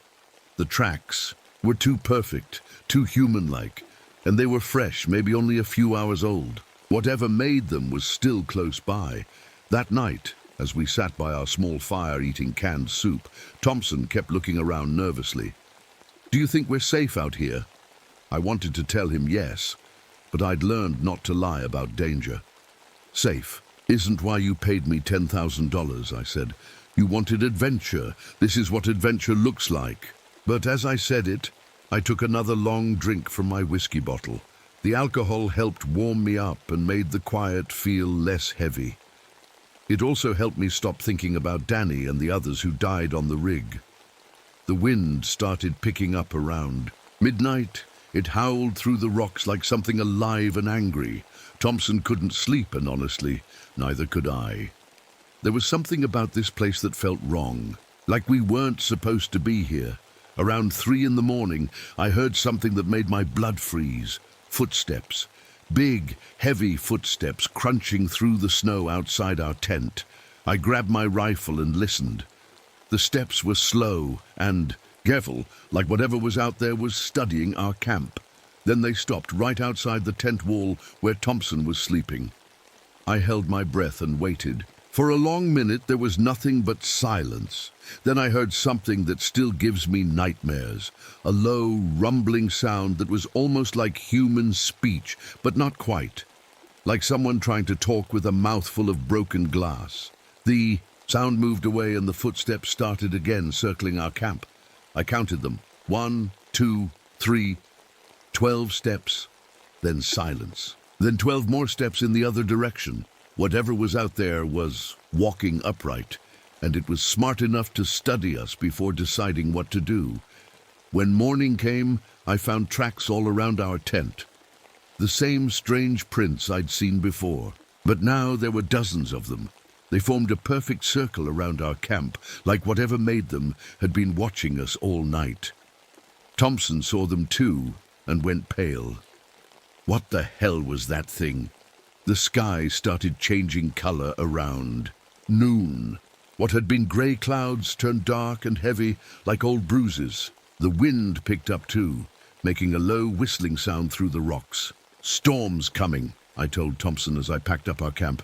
"We need to find better shelter." Thompson looked around at the empty white landscape. "Where?" "There's nothing out." "Here." I pointed toward a cluster of rocks about half a mile away. "There's a cave over there. I've used it before when the weather got bad." We loaded our packs and started walking. The snow was getting deeper and each step took more effort. Thompson was already breathing hard after 10 minutes. City folks never understand how much energy it takes to walk through snow. The wind got stronger as we walked. It pushed against us like invisible hands trying to shove us backward. I had to squint to see where we were going. Snow was starting to blow sideways, stinging our faces. "How much further?" Thompson shouted over the wind. "Not far," I called back, but I was starting to worry. This storm was moving faster than I'd expected.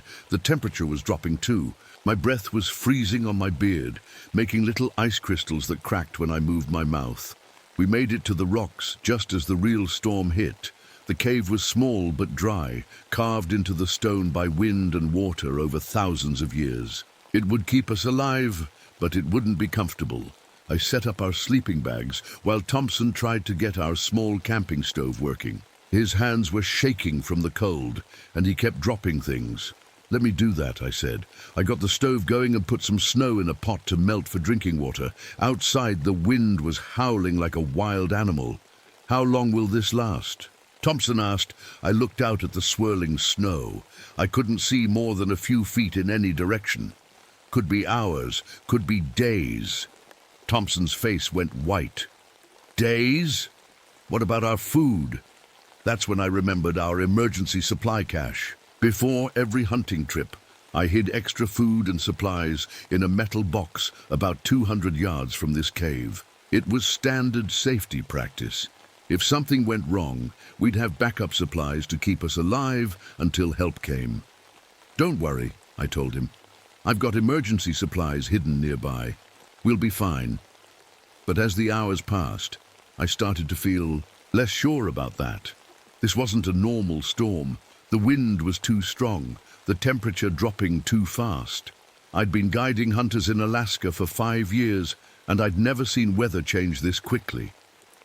By evening, the storm was a full blizzard. The wind screamed so loud we had to shout to hear each other. Snow was piling up outside the cave entrance. If it kept up, we might get buried in here. "I need to check our emergency supplies," I told Thompson. "Make sure the cache is still accessible." "You're going out in this?" Thompson stared at me like I was crazy. "It's not far. I'll tie a rope to myself and follow it back." I put on every piece of warm clothing I had and tied one end of our climbing rope around my waist. The other end I tied to a heavy rock inside the cave. Then I stepped out into the storm. The cold hit me like a punch in the face. The wind was so strong it almost knocked me over.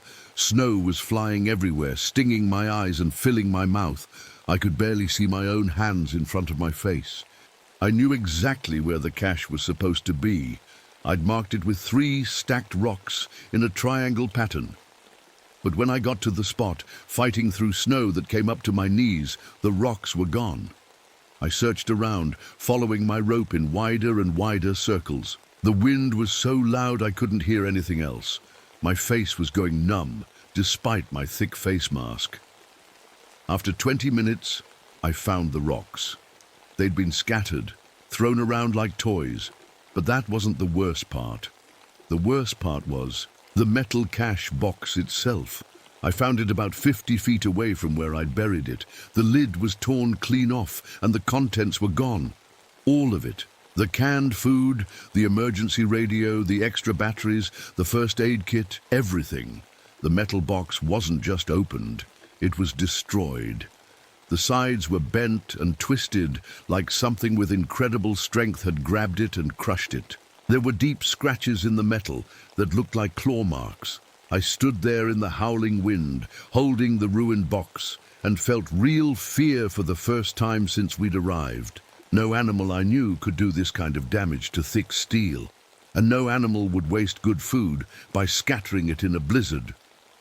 When I made it back to the cave, Thompson took one look at my face and knew something was wrong. "What happened?" he asked. I showed him the twisted remains of the cache box. "Our emergency supplies are gone." Thompson stared at the mangled metal. "What could do that?" "I don't know," I said, but I was thinking about the strange tracks we'd seen, the ones that looked almost human but not quite. I didn't tell Thompson about finding more tracks around the cache site. Fresh ones, bigger than before. Whatever had destroyed our supplies had done it recently, probably while we were setting up camp in the cave.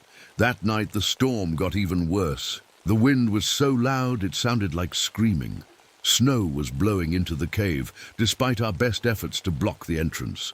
We huddled in our sleeping bags, sharing body heat and sipping hot water to stay warm. Thompson couldn't stop shaking. "How long can we survive without those supplies?" I did the math in my head. We had enough food for maybe 3 days if we were careful. Water wasn't a problem as long as we could melt snow. But if the storm lasted longer than 3 days, we'd be in serious trouble.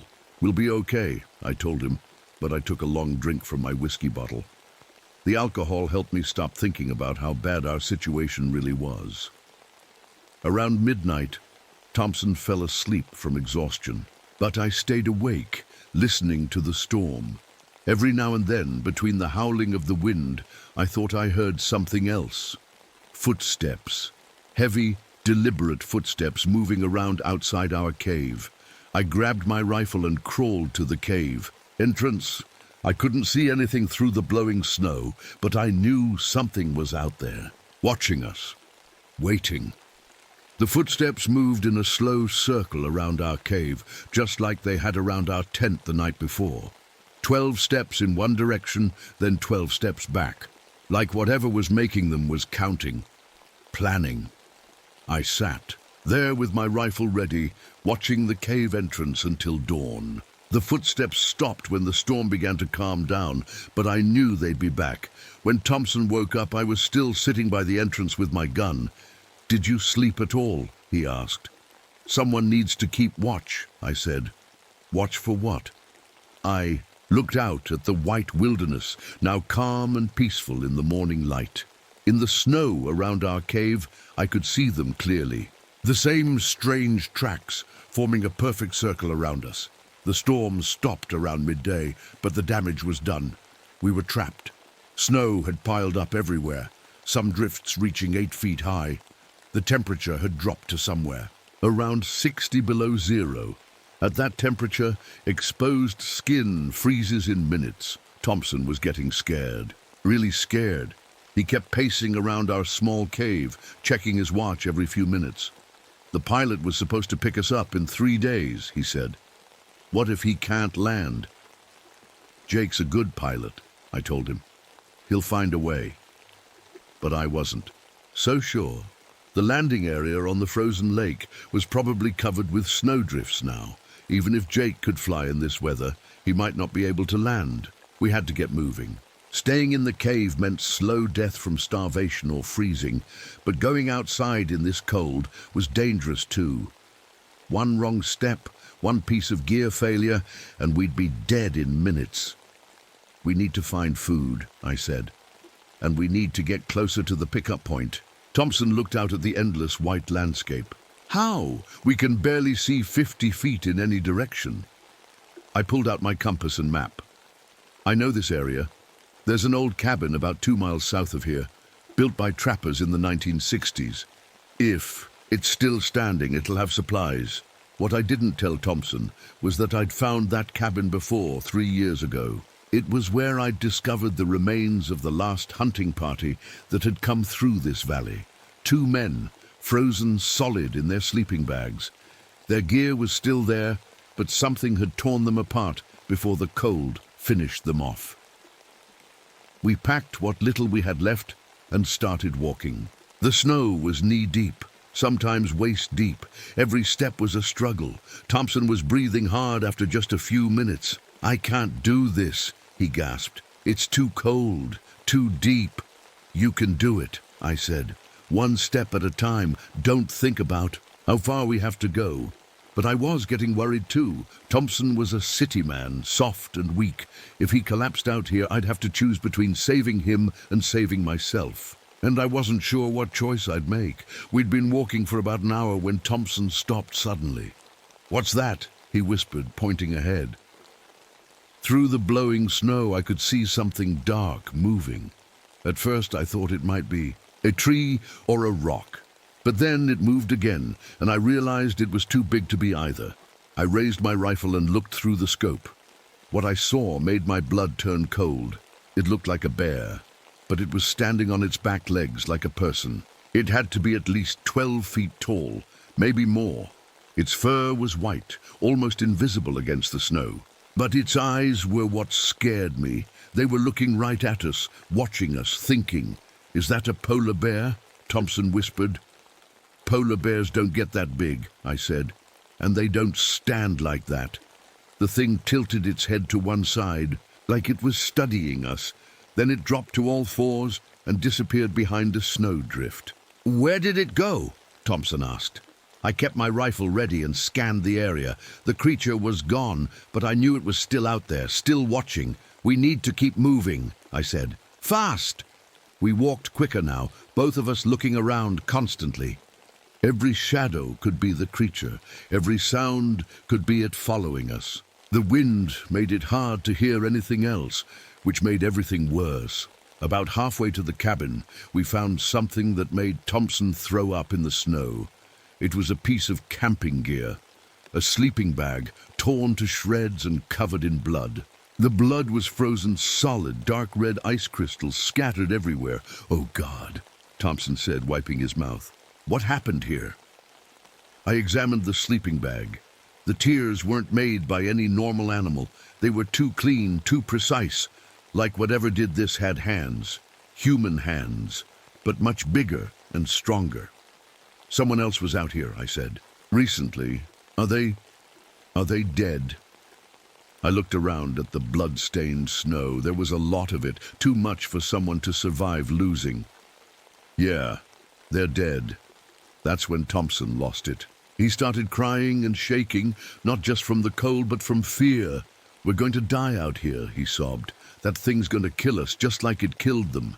I grabbed him by the shoulders. Listen to me. We're not going to die, but you need to hold it together. Can you do that? Thompson nodded, but I could see he was barely keeping control. One more shock, and he'd probably run screaming into the wilderness. And in this cold, that would be the same as suicide. We found the cabin just as the sun was starting to set. It was still standing, which was good news, but the bad news was obvious. Right away, the door had been torn off its hinges, not broken or kicked in.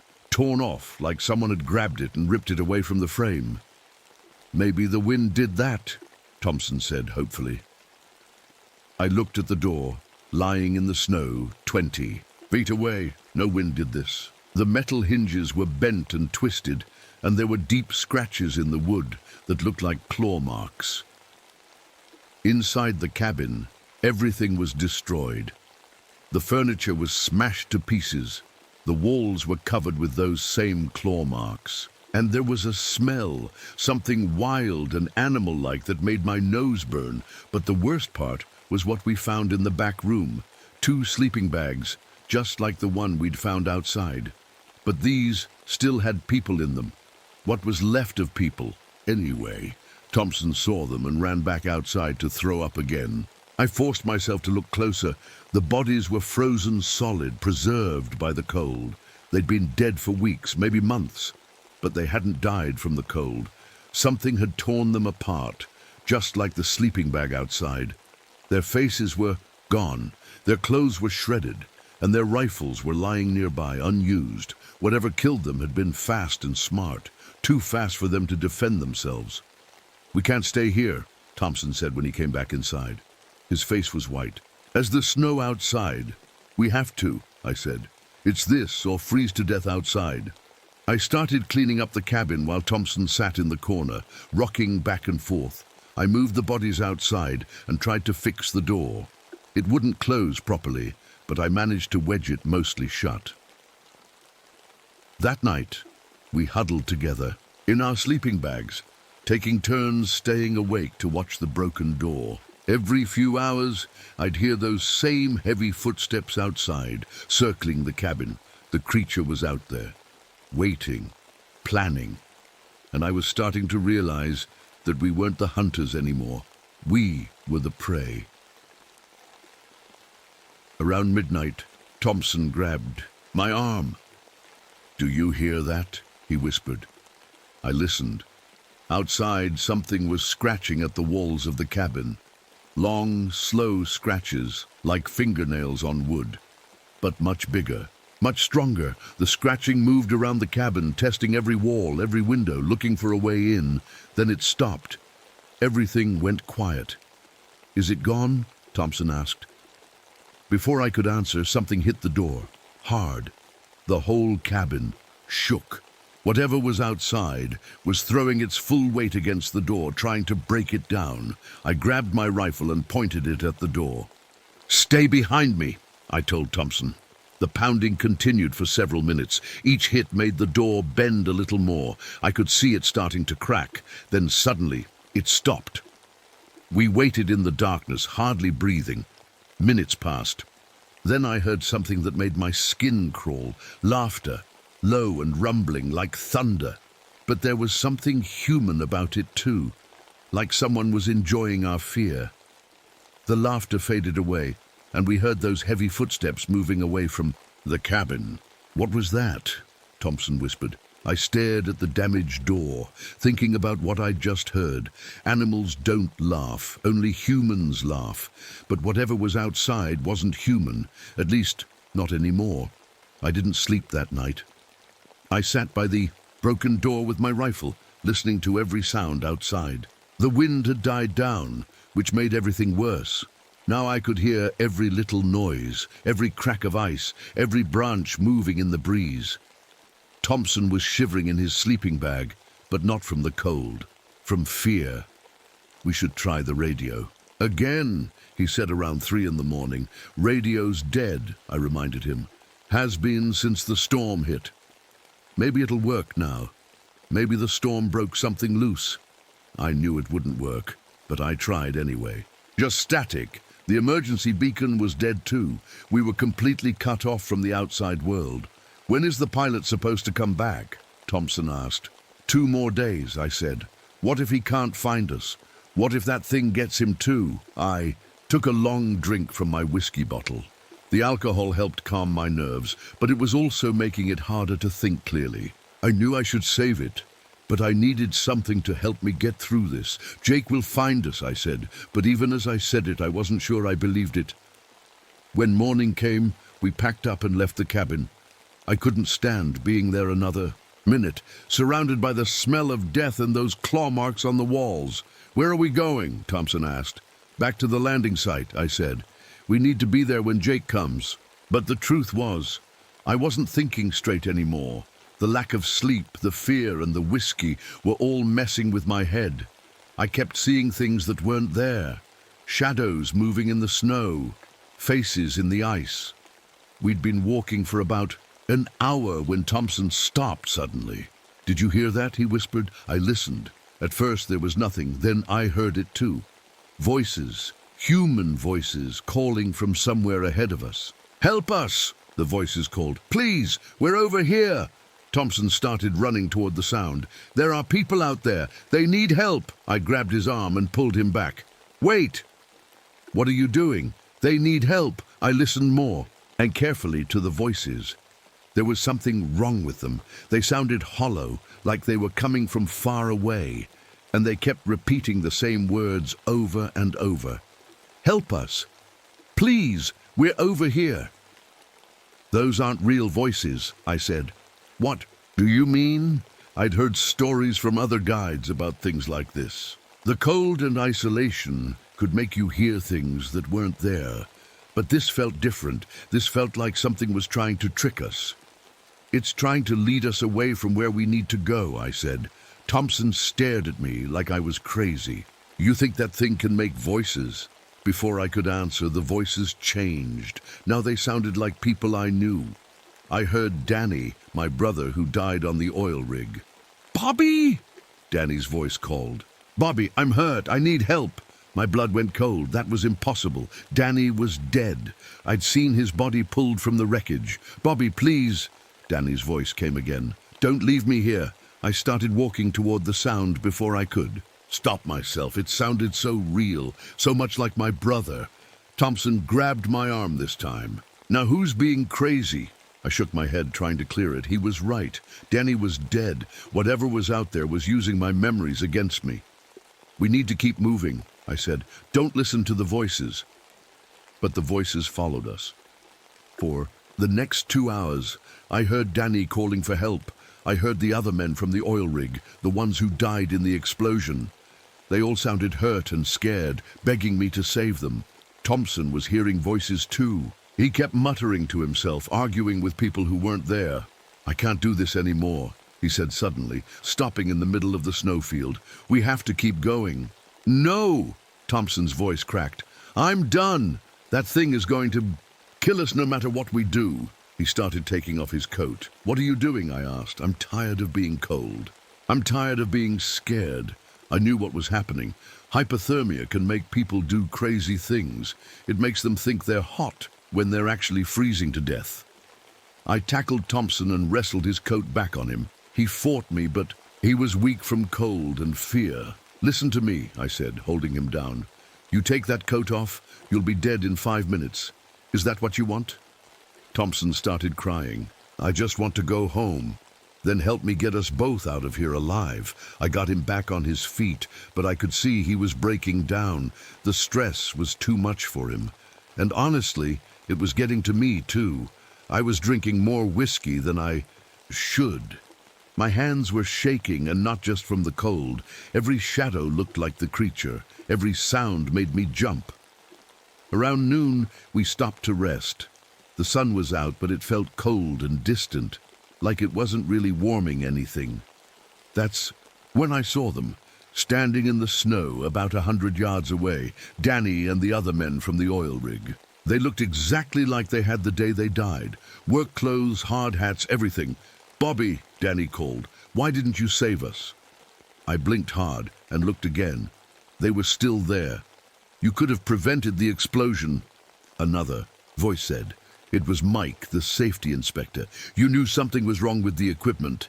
They were right. I had known something was wrong. The pressure gauges had been acting strange for days, but I was hungover that morning, not thinking clearly. I signed off on the safety report without really checking everything. "I'm sorry," I whispered. "Sorry doesn't bring us back," Danny said. "Sorry doesn't help our families." I reached for my rifle, but my hands were shaking too badly to aim. When I looked up again, the men were gone. "Who were you talking to?" "Thompson." I looked around. We were alone in the snowfield. There was no one else there. "Nobody," I said. "Just nobody." But I knew they'd be back. The guilt I'd been trying to drown with alcohol was catching up with me. Out here with no distractions, no way to escape, it was eating me alive. That night, we made camp in a small depression in the snow, trying to block the wind. I built a tiny fire with some wood I'd brought from the cabin. Thompson was talking to himself again, having conversations with people who weren't there. Sometimes he'd laugh, sometimes he'd cry. His mind was going piece by piece. Mine wasn't doing much better. Around midnight, I heard footsteps again. The same heavy, deliberate steps we'd been hearing every night, but this time they weren't just circling us. They were getting closer. I grabbed my rifle and peered into the darkness.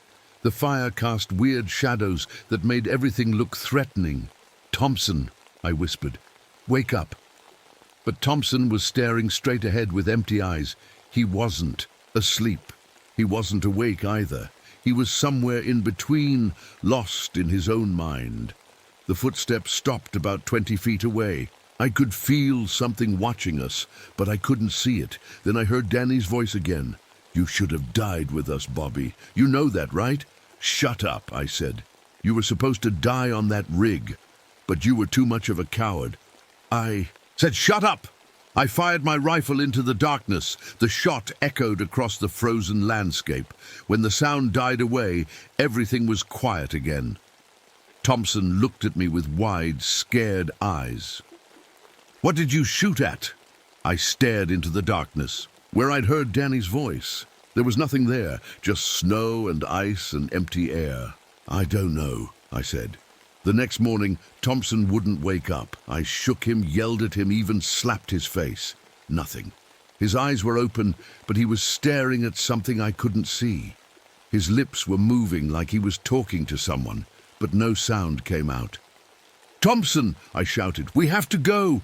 The pilot will be here today." But he just kept staring and moving his lips. Whatever was left of his mind had crawled somewhere deep inside where the fear couldn't reach it. I checked his pulse. Still alive. His breathing was slow but steady, but he was gone, lost in his own head. I had a choice to make. I could try to carry him, which would probably kill us both, or I could leave him and try to make it to the pickup point alone. I looked at Thompson, sitting in the snow like a broken doll. 3 days ago, he'd been a normal man with a normal life. Now he was destroyed, and it was my fault. I'd brought him out here. I'd failed to protect him, just like I'd failed to protect Danny and the others on the oil rig. "I'm sorry," I told Thompson. "I'm going to get help.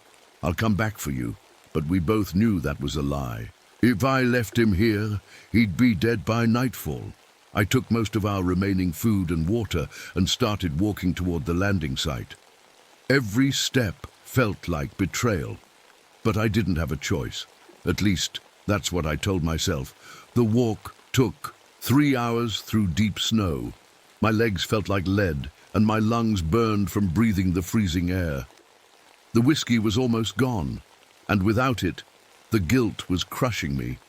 I kept hearing voices behind me, Danny calling my name, Thompson begging me to come back. But I didn't turn around. I couldn't.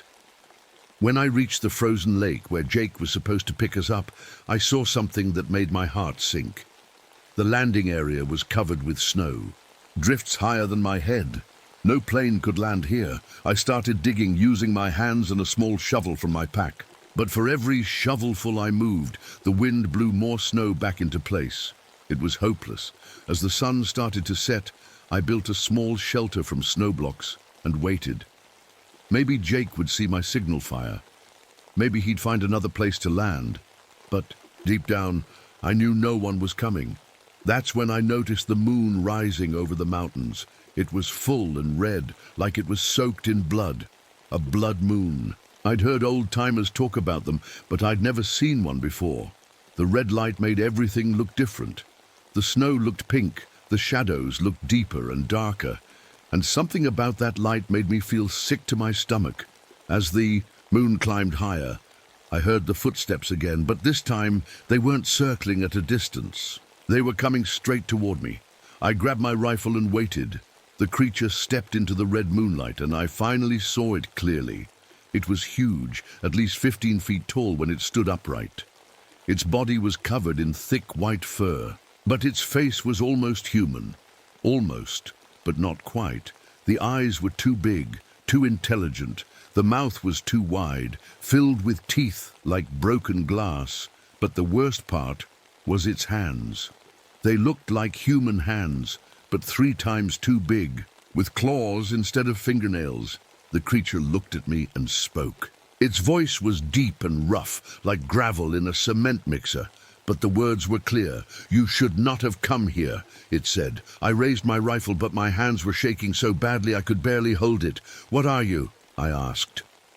The creature tilted, its head studying me. "I am what becomes of men who lose their way, men who carry too much guilt, too much shame." "You're not real," I said. "You're just in my head." The creature laughed, the same rumbling sound I'd heard at the cabin. "Does it matter? Real or not, you will die here, just like your friend, just like the others who came before." "Thompson, where is he?" "Dead by now. The cold takes those who give up hope." I thought about Thompson sitting alone in the snow, lost in his own mind. The creature was probably right. He was dead, and it was my fault. "You killed him," I said. "No," the creature said. "Fear killed him, guilt killed him. I just showed him what was already inside." The creature started walking toward me, slow and careful, like it had all the time in the world. "Just like your brother," it continued. "Danny. He died because of your choices, your weakness." "Shut up. You were drunk when you signed that safety report. You knew the equipment was dangerous, but you were too hungover to care." I said, "Shut up."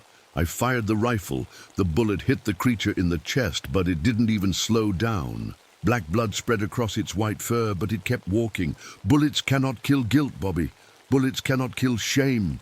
I fired again, and again. The creature staggered but didn't fall. As it got closer, I could smell it, like rotting meat. "And old ice, like death." "Look up," the creature said. I looked at the sky. The red moon was directly overhead now, and something strange was happening. Ribbons of green light were dancing across the stars. The northern lights, but these lights were different, brighter, more alive. They pulsed like a heartbeat. "The spirits are watching," the creature said. "They want to see justice done." The green lights got brighter, and I felt something change inside me. The fear was still there, but underneath it was something else. Anger.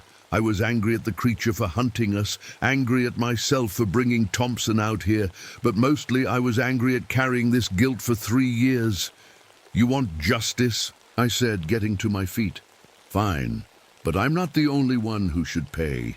I thought about all the people who had died because of the oil company's greed, all the safety reports that were ignored, all the corners that were cut to save money. "I made mistakes," I said, "but I wasn't the only one." Under the green lights, I felt something I hadn't felt in years. Forgiveness. Not from anyone else, but from myself. The creature stopped walking. For the first time, it looked uncertain. "You cannot escape what you have done," it said. "I'm not trying to escape it. I'm accepting it." I dropped my rifle and walked toward the creature. With each step, The green lights got brighter. "I failed, Danny," I said. "I failed Thompson. I failed a lot of people, but I'm still here, and that has to mean something." The creature backed away from me. The black blood from the bullet wounds was steaming in the cold air. "The guilt is part of me," I continued, "but it's not all of me." The green lights were so bright now that they hurt to look at. The creature was shrinking, getting smaller and less solid. "I choose to live," I said. "I choose to do better." The creature let out a scream that sounded like breaking ice. Then it collapsed into the snow and began to dissolve like salt in water. Within minutes there was nothing left but a dark stain on the white ground. I stood there under the green lights, feeling empty but peaceful. The voices were gone. The fear was gone. For the first time in 3 years, my mind was quiet. But the cold was still there, and I was still alone, 200 miles from civilization. I walked back to my snow shelter and waited for morning. When the sun came up, I heard something beautiful, the sound of an airplane engine. Jake had found another place to land, about a mile away. I packed my gear and started walking toward the sound. I never made it.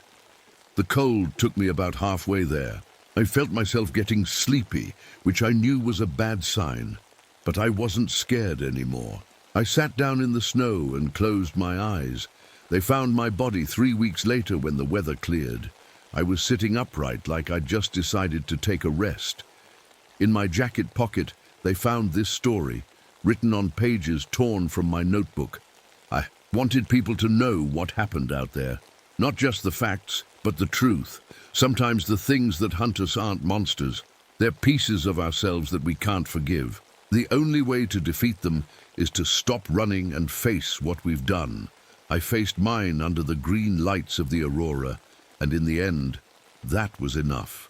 The guilt didn't kill me. The cold did, and that's a victory of sorts. My name was Robert Bobby Crenshaw. I was 38 years old, and I was finally at peace. My name is Elizabeth Hartwell, but everyone calls me Liz. I'm 31 years old, and I study old bones for a living. I know that sounds weird, but it's my job. I'm what they call a forensic anthropologist. That's just a fancy way of saying I look at bones and try to figure out who they belong to and how they died. 10 years ago, my little sister Sarah disappeared. For 10 long years, I searched for her. I looked everywhere. I asked everyone.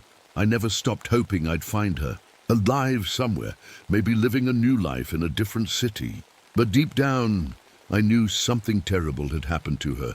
That's why I changed my whole life. I went back to school and learned everything I could about bones and death. I thought if I could understand how people died, maybe I could help other families find their missing loved ones. Maybe I could give them the answers I never got about Sarah. My work brought me to Montana in 1987. Someone had called the police about bones being disturbed in Glacier National Park. They said it looked like someone was digging up old Native American graves. That made me angry. Dead people deserve respect, no matter how long they've been gone. The park ranger who met me was a nice old man named Tom. He had gray hair and kind eyes, but he looked worried. "I've been working these mountains for 20 years, he told me. "I've never seen anything like this. The bones aren't just dug up, they're arranged, like someone put them in patterns on purpose." He drove me as far as the road would go, then we had to walk. The trail was narrow and rocky. Pine trees grew so thick that even in the middle of the day, it felt dark under them. The air smelled like pine needles and something else I couldn't quite name. Something old and musty. "The place you're looking for is called Hidden Valley," Tom said as we walked. "The local Blackfoot people won't go there. They say it's cursed." I laughed a little. "I don't believe in curses." Tom stopped walking and looked at me seriously. "Maybe you should. Strange things happen in that valley. People hear voices when no one's there. They see things moving in the mist. And sometimes," he paused, "sometimes people go in and don't come out." "What do you mean they don't come out?" I mean, they disappear, just like they never existed. We find their cars parked at the trailhead, but we never find them. A cold feeling went through my stomach, but I pushed it away. I was a scientist. I didn't believe in ghost stories. We walked for 2 more hours. The trail got steeper and narrower. Finally, we came to a place where the path split around a huge rock wall. Tom pointed to the left path. That narrow canyon leads to Hidden Valley. I'm not going any further. I'll wait here for you to come back. You don't have to wait. I might be there for hours. Tom shook his head. I'll wait. Just be careful in there. And if you hear voices calling your name, don't answer them. The canyon was so narrow I could touch both walls with my arms stretched out. The rock walls went up so high I could barely see the sky. My footsteps echoed strangely, like someone was walking behind me. I kept turning around, but no one was there. After about 10 minutes, the canyon opened up into a valley, and that's when I saw them. Bones. Thousands and thousands of bones. They weren't scattered around like you'd expect from old graves.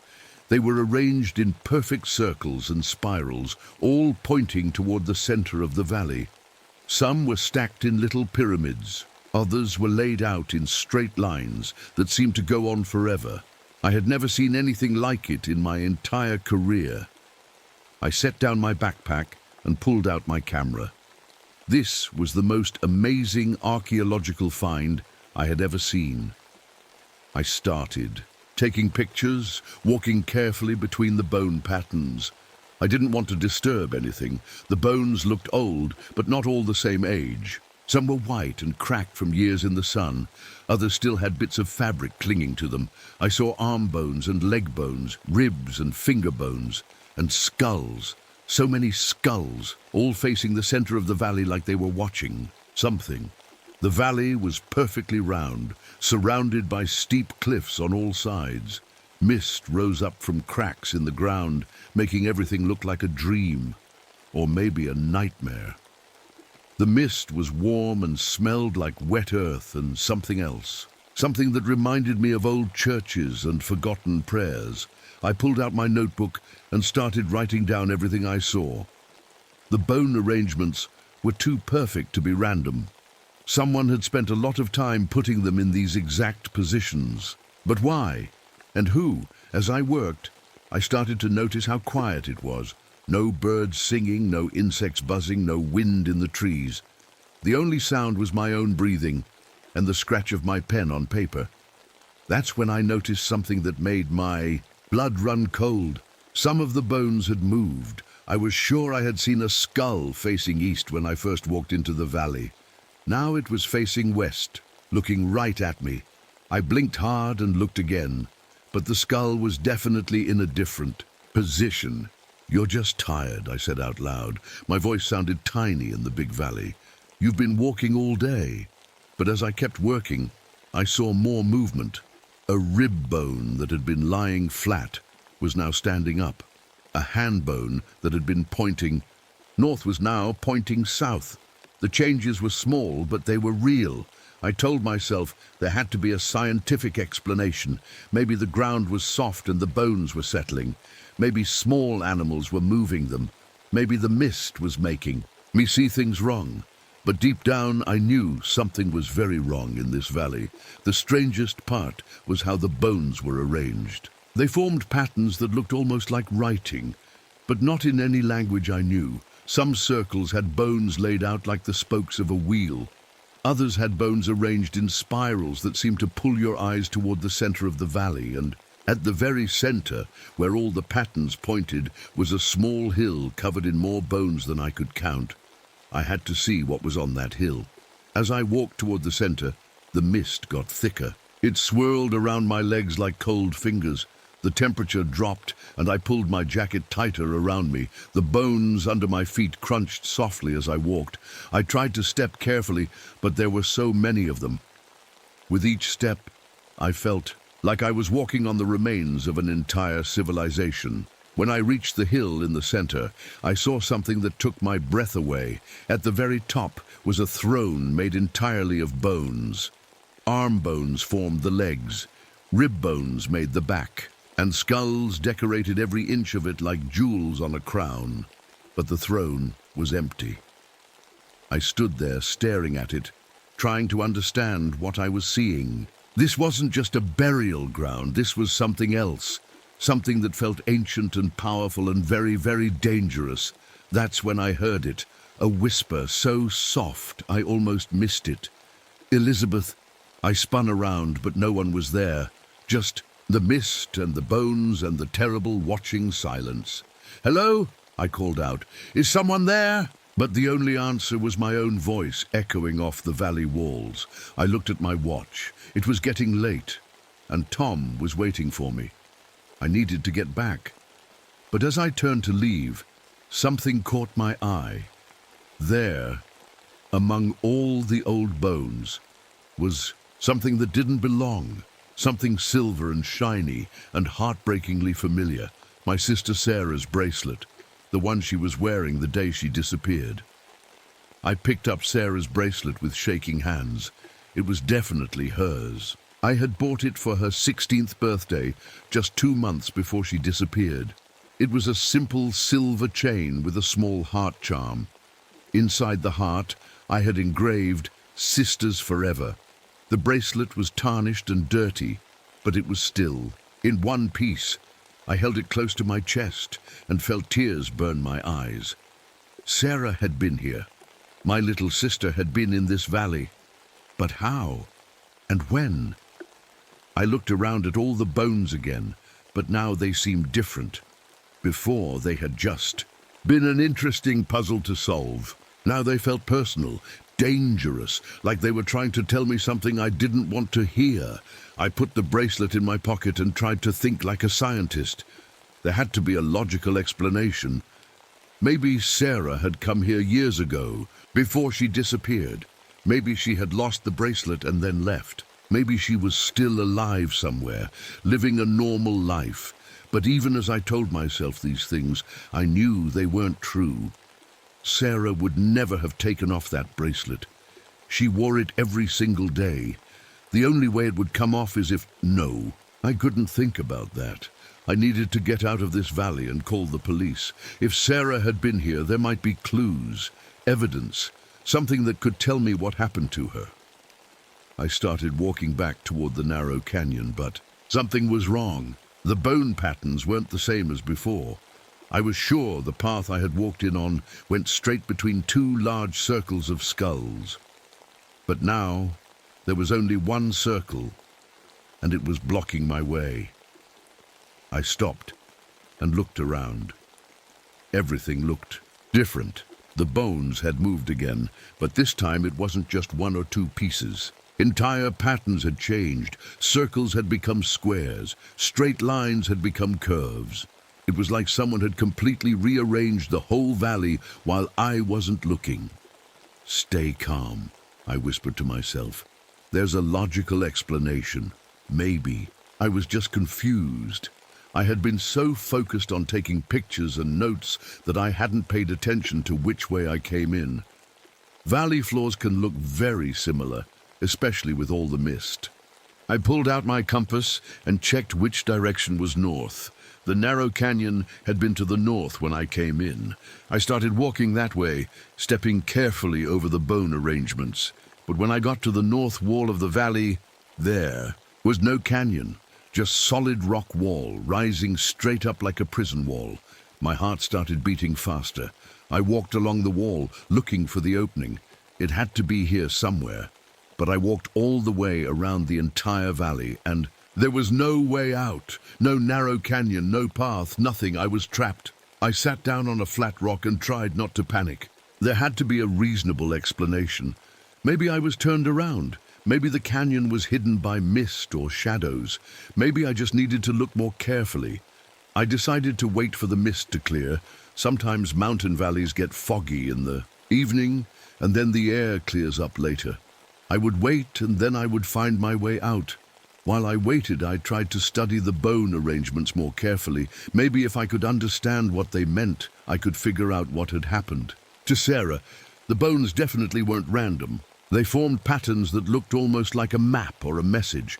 Some arrangements looked like animals, eagles with spread wings, bears standing on their hind legs, wolves running in packs. Others looked like symbols I didn't recognize. As I studied them, I noticed something that made my skin crawl. The bones weren't just old Native American remains, like I had first thought. Some of them looked much more recent. Some still had pieces of modern clothing attached, bits of denim, scraps of polyester, rubber from sneaker soles, and some of the skulls had dental work, fillings, crowns, things that definitely weren't hundreds of years old. I started looking more carefully at the newer bones. There was a skull with a gold tooth, a leg bone with surgical screws still in it, a rib cage wearing the remains of a t-shirt that said Montana State University. These weren't ancient remains. These were modern. People who had died recently, people like the ones Tom had told me about. The ones who came into the valley and never came out. I felt sick to my stomach. How many people had died here? How many families were still wondering what happened to their loved ones? And then I saw something that made me stop breathing. There, arranged in a small circle near the center of the valley, were bones that looked very familiar. The skull was small and delicate. The leg bones were short. The rib cage was narrow. It was the skeleton of a young woman, a teenage girl. Next to the skull was a small piece of faded blue fabric, the same color as the dress Sarah had been wearing the day she disappeared. "No," I whispered. "No, no, no." But as I looked closer, I could see more evidence. A tooth with a small chip in it. The same chip Sarah had gotten when she fell off her bike when she was 12. A finger bone with a thin mark where a ring had been worn for years. It was her. It was Sarah. My little sister hadn't run away 10 years ago. She had come to this valley just like I had, and she had never left. I knelt down next to her remains and cried. All these years, I had hoped she was alive somewhere. I had imagined her living in a different city, maybe with a new name, maybe with a family of her own. I had pictured her, happy and safe, just unable to come home for some reason. But she had been here all along, dead, alone, forgotten. "I'm sorry," I whispered to her bones. "I'm so sorry I didn't find you sooner." That's when I heard the voice. "You're here now," it said. "That's what matters." I looked up, expecting to see someone standing nearby. But the valley was empty except for me and the bones. "Who's there?" I called out. "You know who I am," the voice said. It sounded like Sarah, but older, sadder. "I've been waiting for you, Liz." I looked around frantically, but I couldn't see anyone. The voice seemed to come from everywhere and nowhere at once. "Sarah," I whispered. "You found me," the voice said. "Just like you always promised you would." Tears ran down my face. I was either going crazy or my dead sister was talking to me. Either way, I didn't care. I had missed her so much. "What happened to you?" I asked. "How did you die?" "The same way you're going to die," Sarah's voice said, "unless you can prove you're worthy." Worthy of what? But there was no answer. The voice was gone, and I was alone again with the bones and the mist and the terrible watching silence. That's when I noticed that the sun was setting. The sky above. The valley was turning dark purple, and shadows were growing longer, and in those shadows I could see something moving. The bones were shifting again, but this time I could actually see it happening. Skulls were rolling slowly across the ground. Arm bones were crawling like spiders. Rib cages were reassembling themselves into new shapes, and they were all moving toward me. I stood up and backed away, but there was nowhere to go. The valley walls were too steep to climb, and the narrow canyon was still nowhere to be found. The T. Bones formed a circle around me, getting closer and closer. Soon I was standing in a small, clear space, surrounded by thousands of moving bones. That's when I saw him. Rising up from the bone-covered hill in the center of the valley was a figure I will never forget. He was tall, maybe 9 feet, and made entirely of bones, but not random bones. His skeleton was perfect, assembled from the bones of many different people. His skull was large and decorated with feathers and beads. His arms were long and powerful. His leg bones were thick and strong.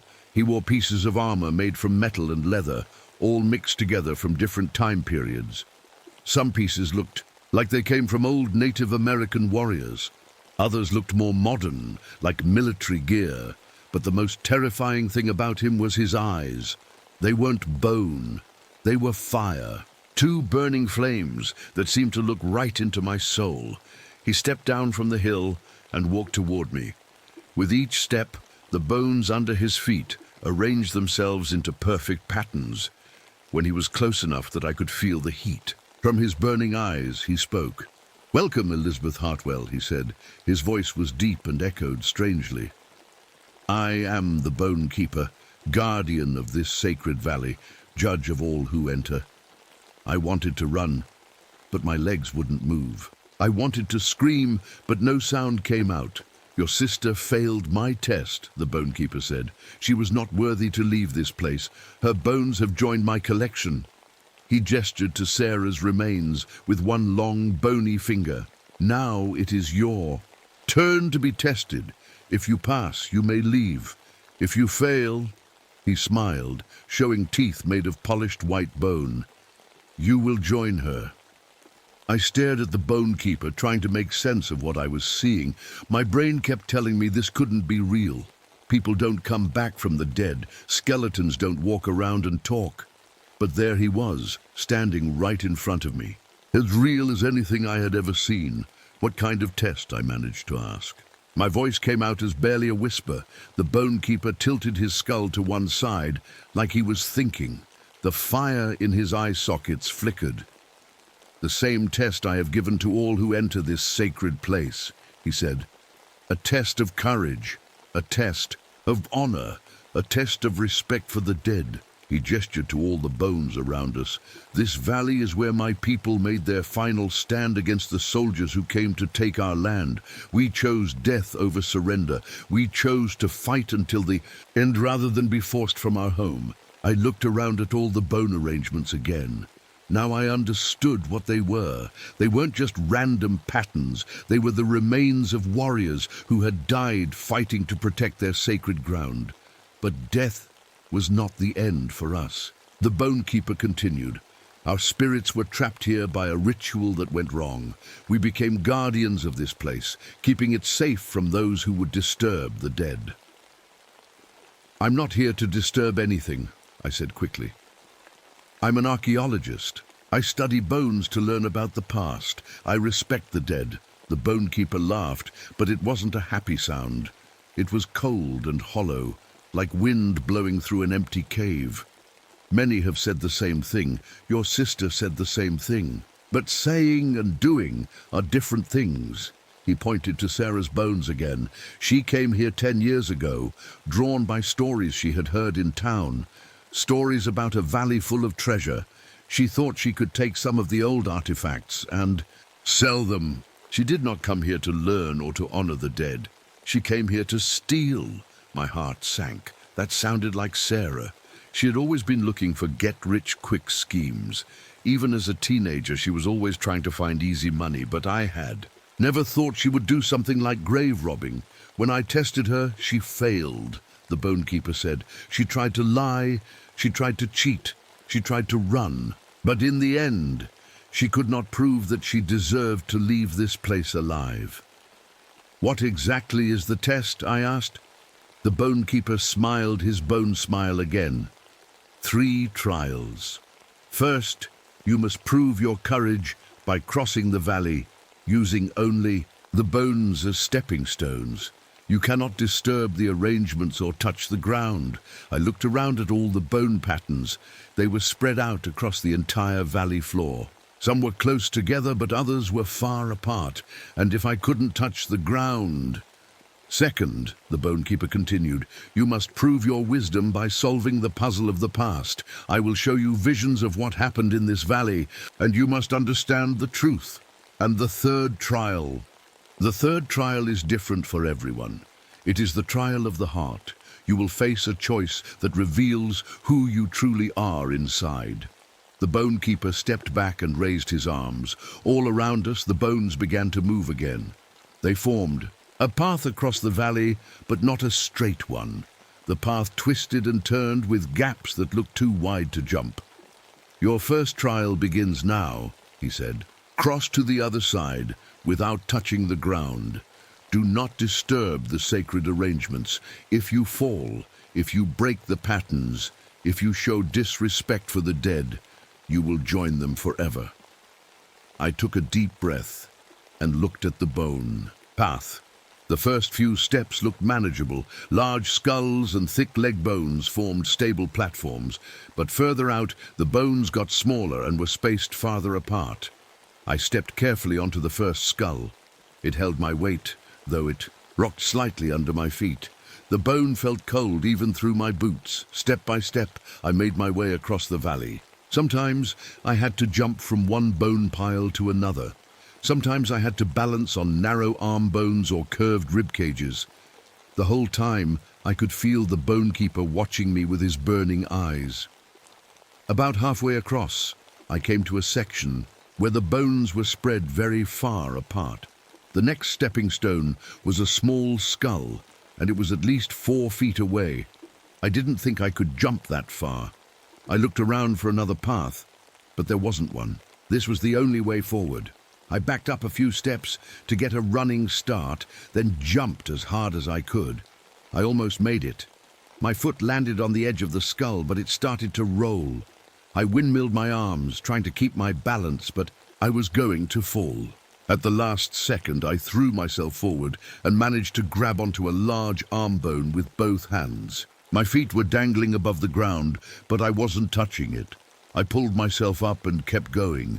The rest of the crossing was just as difficult, but I managed to make it to the other side without falling. When I stepped onto solid ground at the edge of the valley, I felt a huge relief. "Well done," the Bone Keeper said. His voice seemed to come from right behind me, even though I had seen him on the other side of the valley just seconds before. I turned around, and there he was, standing, close enough to touch. "You have courage," he said, "but courage alone is not enough. Now you must prove your wisdom."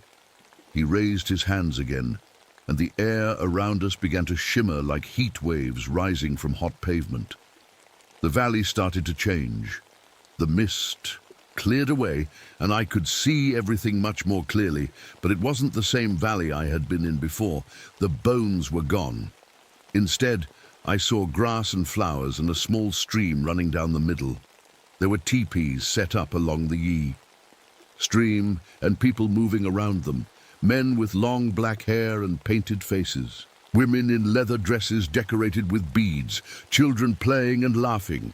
"This is how it was," the Bone Keeper said, "before the soldiers came. This was our summer camp, where we came to hunt and fish and honor our ancestors. The scene was beautiful and peaceful. I could almost smell the smoke from their fires and hear the sound of the stream. But then everything changed. Soldiers on horses came charging into the valley from the narrow canyon. They had guns and sabers, and they were shouting war cries. The peaceful camp turned into chaos. People were running and screaming. Children were crying. The warriors fought back with bows and arrows and spears, but they were outnumbered. One by one, they fell. But they never stopped fighting. Even when they were wounded, even when they were dying, they kept protecting their families. "We could have surrendered," the Bone Keeper said. "The soldiers offered to let us live if we would leave our sacred valley and go to the reservation. But this place is more than just land to us. It is where our ancestors are buried. It is where our spirits belong." I watched as the last of the warriors made their final stand on the hill in the center of the valley. They formed a circle, back to back, fighting until the very end. "We chose to die as free men rather than live as prisoners," the Bone Keeper said. The vision faded and the valley returned to the way it was before, full of bones and mist. But the story does not end there. the Bonekeeper continued.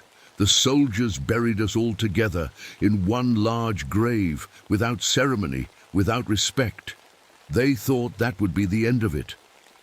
But you came back, I said. Our spirits could not rest. We were bound to this place by our blood and our bones. We became the guardians of our own graves, making sure that no one could disturb our eternal rest. I was beginning to understand. The Bonekeeper and his warriors weren't evil. They were protecting something sacred. They were making sure their final resting place was treated with respect. Over the years, many people have come here. The Bonekeeper said treasure hunters, grave robbers, people who wanted to steal our belongings or disturb our bones. We have tested them all. What happens to the ones who fail? They become part of our eternal guard. Their bones join ours in protecting this sacred place. I looked around at all the mixed bones, the old ones and the newer ones, all the people who had come here looking for treasure or adventure and never left. Your sister was one of them, the Bonekeeper said softly. But you are different. You came here to protect the dead, not to disturb them. You came here looking for truth, not treasure. Does that mean I passed the test? The Bonekeeper shook his head. You have passed the first 2 trials, but the 3rd trial is the most important, and it is the most difficult. He gestured towards Sarah's bones. Your sister's spirit is trapped here, just like ours. She cannot find peace because she failed the test. She cannot move on to the next world. What does that have to do with my trial? Your trial is a choice, the Bonekeeper said. You can leave this valley and return to your life. You have proven yourself worthy. But if you leave, your sister's spirit will remain trapped here forever. My heart started pounding. I could see where this was going. Or, the Bonekeeper continued, you can choose to stay. You can take your sister's place as guardian of this valley. Her spirit will be freed, but yours will be bound here for eternity. I looked at Sarah's bones, arranged so carefully in their small circle. My little sister, who had made a mistake and paid for it with her life, who had been trapped here for 10 years, alone and afraid. If I stay, what exactly would I have to do? You would become like me, the Bonekeeper said. Guardian of the sacred valley. You would test those who enter, just as I have tested you. You would protect the dead and make sure they are treated with respect. And Sarah would be free. Her spirit would be released. She could move on to the place where spirits go to find peace. I closed my eyes and thought about my life outside this valley, my job, my apartment, my friends, all the things I would never see again if I stayed. But then I thought about Sarah, sweet, reckless Sarah, who had always gotten into trouble, but who I had loved more than anything in the world. She had been trapped here for 10 years because of one bad decision. She deserved a chance to find peace. I need to think about this, I said. The Bonekeeper nodded. Take all the time you need. But know this, once you make your choice, there is no changing your mind. As if to prove his point, he gestured toward the valley walls. I looked around and saw that the narrow canyon had reappeared. The way out was open again. I could leave right now if I wanted to. I could walk out of this valley and never look back. I could go home and try to forget this ever happened, but I could never forget Sarah, and I could never forgive myself for leaving her behind again. I sat down on a flat rock near Sarah's bones and tried to think clearly. This was the biggest decision of my life, and I had to get it right. If I left the valley, I would go back to my normal life. I could continue my work studying bones and helping families find their missing loved ones. I could live in my apartment, see my friends, maybe even find someone to love and start a family. I could have a full, normal life, but Sarah would stay trapped here forever. My little sister, who had already been dead for 10 years, would never find peace. She would remain a prisoner in this valley, alone and afraid, while I went on living. As if nothing had happened. If I stayed, Sarah would be free. Her spirit could move on to whatever comes after death. She could finally rest. But I would become the new guardian of the valley, spending eternity testing people who entered and protecting the bones of the dead. I would never see another sunrise outside these valley walls. I would never hug another living person. I would never laugh with friends or cry at sad movies or eat ice cream on hot summer days. I would become something else entirely, part human, part spirit, all alone. "This isn't fair," I said out loud. "Life is not fair," the Bonekeeper replied. He was standing nearby, waiting patiently for my decision. "Death is not fair either, but sometimes we must make sacrifices for the people we love." I looked at Sarah's bones again. They seemed so small and fragile. She had only been 19 when she died. She should have had a whole life ahead of her, marriage, children, career, adventures. Instead, she had made one bad decision and paid for it with everything. "Can I talk to her?" I asked. "Can I speak with Sarah's spirit?" The Bonekeeper nodded. He raised his hands, and the air around Sarah's bones began to shimmer. A shape started to form above her skeleton. At first, it was just a vague outline, like heat rising from pavement. But slowly it became clearer. It was Sarah, but not as I remembered her. She looked older, sadder. Her face was pale, and her eyes were full of pain. "Liz?" she said. Her voice sounded like it was coming from very far away. "Is it really you?" "It's me," I said, trying not to cry. "I found you, Sarah, just like I promised I would." Sarah's spirit smiled, but it was a sad smile. "I've been waiting so long for you to come," she said. "I knew you would never stop looking for me." "What happened? How did you end up here?" Sarah's spirit looked down at her own bones. "I heard about this place in a bar in town. Some guy said there was an old Indian burial ground up here, full of valuable stuff, jewelry, weapons, pottery. He said people were too scared to come up here because of ghost stories, but that just meant more treasure for anyone brave enough to try." I felt sick to my stomach. That sounded exactly like something Sarah would do. "I thought it would be easy money," she continued. "I figured I could grab a few things, sell them, and finally have enough cash to get out of Montana. Maybe go to California like I always wanted. But the Bonekeeper caught you. He tested me just like he tested you. But I failed every trial.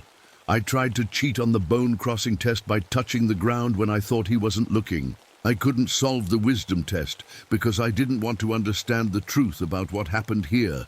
And when he gave me the final choice..." Sarah's spirit started to cry. "He offered to let me go if I promised to tell everyone about this place, to warn people to stay away and respect the dead. But I lied. I said I would tell people, but I was really planning to come back with equipment and steal everything I could. Carrie." "Oh, Sarah," I whispered. "He could see the lie in my heart," she said. "That's when he told me I had failed the test, that I would become part of his collection. How did you die?" "I didn't die right away. He kept me here for weeks, trying to teach me to respect the dead. He showed me visions of the warriors who fought and died here. He told me their stories. He tried to help me understand why this place was sacred." Sarah's spirit looked around the valley. "But I was too stubborn, too greedy. I kept thinking about the treasure instead of listening to what he was trying to teach me. Finally, he realized I would never change. That's when..." She paused. "That's when he let the valley take me." "What does that mean?" "The spirits of this place judge everyone who enters. If you respect the dead and show honor, they protect you. But if you come here with greed in your heart, if you want to disturb their rest, they turn against you." Sarah's spirit pointed to the bone throne in the center of the valley. "I got lost in a blizzard that came out of nowhere. I tried to take shelter, but everywhere I went, the wind followed me. I got colder and colder until I couldn't feel my hands or feet. I curled up next to that throne and went to sleep. I never woke up. I'm so sorry," I said. "I should have found you sooner. You couldn't have saved me, Liz. I made my choice. But now you have a chance to save me in a different way, by staying here and taking your place." Sarah's spirit nodded. I've been trapped here for 10 years, watching people come and go, watching them get tested, watching most of them fail. It's been so lonely and so cold. Not cold like weather, but cold like emptiness, like being forgotten. She looked at me with desperate eyes. If you stay, I can finally rest. I can go to the place where spirits find peace. But if you leave... She shook her head. I don't know how much longer I can stand being trapped here. My heart was breaking. I wanted to save my sister more than anything in the world. But the price was so high. What's it like? I asked the Bonekeeper. Being the guardian? Lonely, he said simply, but not without purpose. I have protected this sacred valley for over 100 years. I have made sure the dead are treated with respect. I have tested thousands of people and sent the worthy ones home safely. Do you regret it? The Bonekeeper was quiet for a long moment. I regret that my people had to die to protect our homeland. I regret that we could not find a way to live in peace with the soldiers, but I do not regret becoming the guardian. This valley needed protection, and I was able to provide it. But don't you miss being alive? I miss many things: the taste of food, the warmth of the sun, the sound of children laughing. But I have gained other things. I can speak with the spirits of all who have died here. I can see into the hearts of the living. I understand the connection between all life and death. He gestured to all the bones around us. Every bone here tells a story. Every skull holds memories. I'm the keeper of all those stories and memories. In a way, I am more alive now than I ever was before. I looked back at Sarah's spirit. She was watching me with hope in her eyes. If I do this, I said, if I become the new guardian, what happens? To you, I asked the Bonekeeper. I will finally be able to rest. My duty will be done. I will join my warrior brothers in the place where spirits go when their work is finished. So it wouldn't just be Sarah who found peace. The Bonekeeper, who had been guarding this valley for over 100 years, would also be freed. But I would be trapped instead. I need to see something, I said. I need to understand what Sarah went through. Can you show me her final days? The Bonekeeper nodded. He raised his hands again, and the valley around us began to change. I saw Sarah as she had been 10 years ago, young and excited, climbing down into the valley with a backpack full of tools for digging up artifacts. She was smiling and talking to herself about all the money she was going to make. I watched her discover the bone arrangements, just like I had. But instead of treating them with respect, she immediately started looking for valuable items. She moved bones aside carelessly, searching for jewelry and weapons. That's when the Bonekeeper appeared to her, just as he had appeared to me. I watched. Sarah failed the crossing test, touching the ground multiple times and disturbing the sacred arrangements. I watched her refuse to listen during the wisdom test, covering her ears when the Bonekeeper tried to tell her the story of his people. And I watched her lie during the final choice, promising to warn people away from the valley while planning. In her heart to return with more equipment. But the hardest part was watching her final weeks in the valley. She tried to climb out, but the walls were too steep. She tried to break through the bone arrangements to create a new path, but they reformed themselves every time. She tried to bargain with the Bonekeeper, offering him money and promises she had no intention of keeping. Finally, I watched her die, alone and afraid, curled up against the bone throne while the supernatural blizzard raged around her. When the vision ended, I was crying. She was scared, I said. She was so scared at the end. Yes, the Bonekeeper said gently. Death is frightening when you're not at peace with yourself. I looked at Sarah's spirit again. She was still watching me with hopeful eyes. If I stay, will you really find peace? Yes, she said. I'll be free to go where spirits go when they're ready to rest. I won't be trapped or scared anymore. I closed my eyes and thought about everything I had learned. Sarah had made a terrible mistake, but she was still my sister. She had been punished enough. 10 years of being trapped in this valley was more than enough payment for her crimes, and the Bone Keeper had been guarding this place for over a century. He deserved to rest too. But what about me? What about my life? What about all the things I would never get to do? I thought about my job, helping families find their missing loved ones. If I stayed here, I could never help anyone like that again. But maybe I could help in a different way. Maybe I could be a fair guardian, someone who truly tested people's hearts and helped the worthy ones go home safely. I thought about the loneliness, being trapped in this valley forever, with only the bones for company. But the Bone Keeper had said I could speak with the spirits of the dead. Maybe it wouldn't be as lonely as I feared. Most of all, I thought about love. I loved Sarah more than my own life. She was my little sister, and I had failed to protect her when she was alive. But I could protect her now. I could save her in the only way that mattered. I opened my eyes and looked at both Sarah and the Bone Keeper.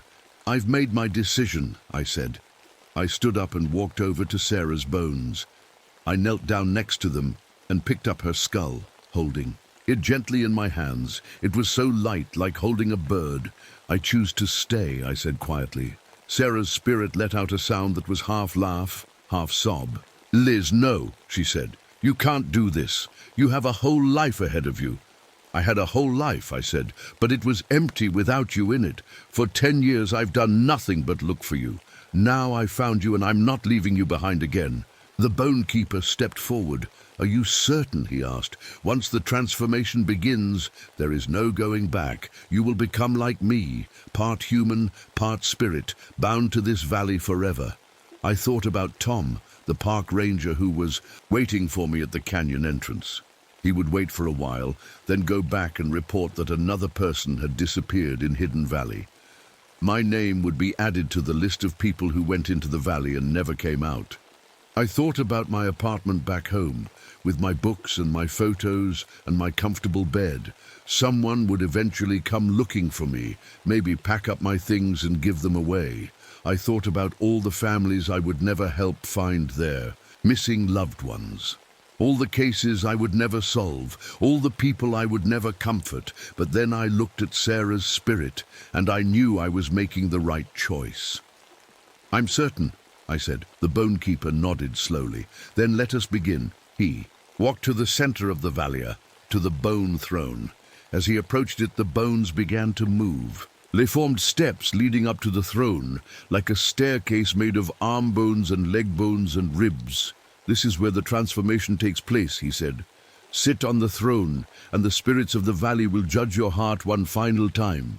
If they find you worthy, you will become the new guardian. If not, I'll die like Sarah did." "Yes." I looked at Sarah's spirit one more time. She was crying, but she was also smiling. "Thank you," she whispered. "I love you, Liz." "I love you too," I said. I walked to the bone throne and climbed the steps. Each bone felt cold under my feet, but not unpleasantly cold. It felt like stepping on stones that had been resting in cool water. When I reached the top, I sat down on the throne.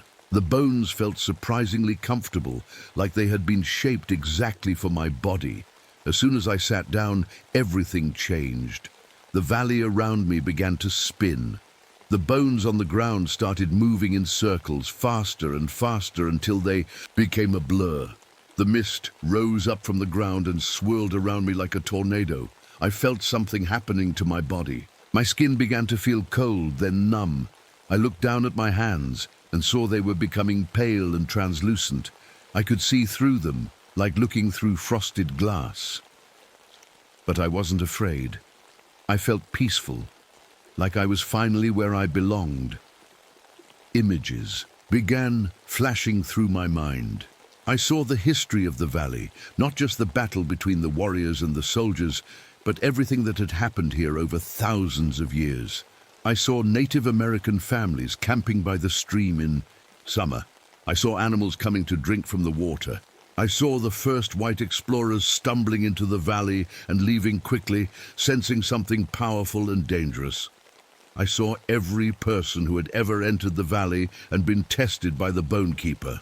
Some had passed and gone home safely. Others had failed and joined the collection of bones. I understood now that I was becoming part of something much bigger than myself. I was joining a long line of guardians who had protected this sacred place. I was becoming the keeper of all their stories and memories. The spinning stopped, and I found myself looking down at the valley from above. I was still sitting on the throne, but now I could see everything. Every bone, every pattern, every spirit that moved through the mist, and I could see the Bone Keeper standing below me. But he looked different now. The fire in his eyes was fading, and his bones were becoming more transparent. "It is done," he said, and his voice sounded distant and peaceful. "You are now the guardian of Hidden Valley. The spirits have accepted you." I tried to stand up, but my body felt strange. I looked down at myself and saw that I had changed. My skin was pale and cold. My hair had turned white. My eyes burned with the same fire that had once burned in the Bone Keeper's skull. But I was still me. I could still think and feel and remember. I was just different. "What happens now?" I asked. "Now you wait," the Bone Keeper said. "People will come to the valley, just as they always have. You will test them just as I tested you. You will judge their hearts and decide if they are worthy to leave. How will I know what to do? You will know. The spirits of the valley will guide you. The memories of all the previous guardians will help you."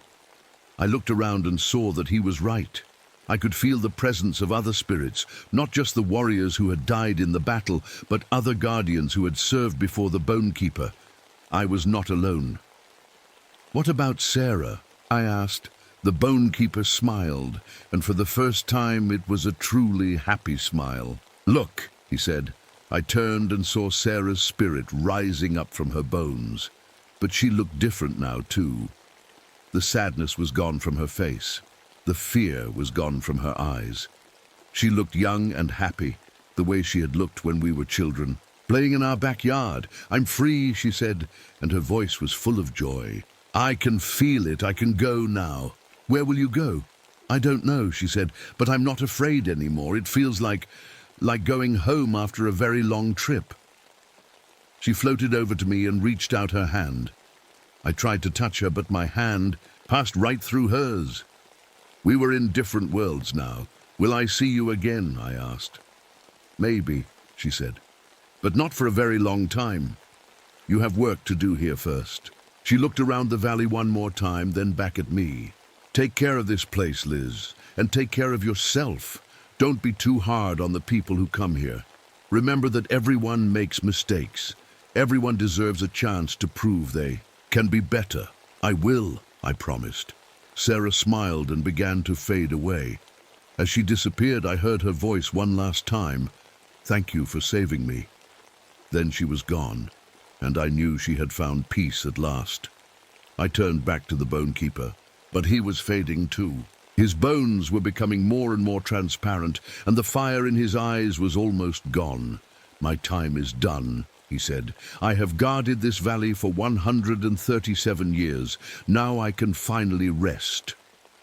Will you be all right?" "I will be more than all right," he said. "I will be free, just as your sister is free, just as you will be free someday, when your time as guardian is finished. When will that be?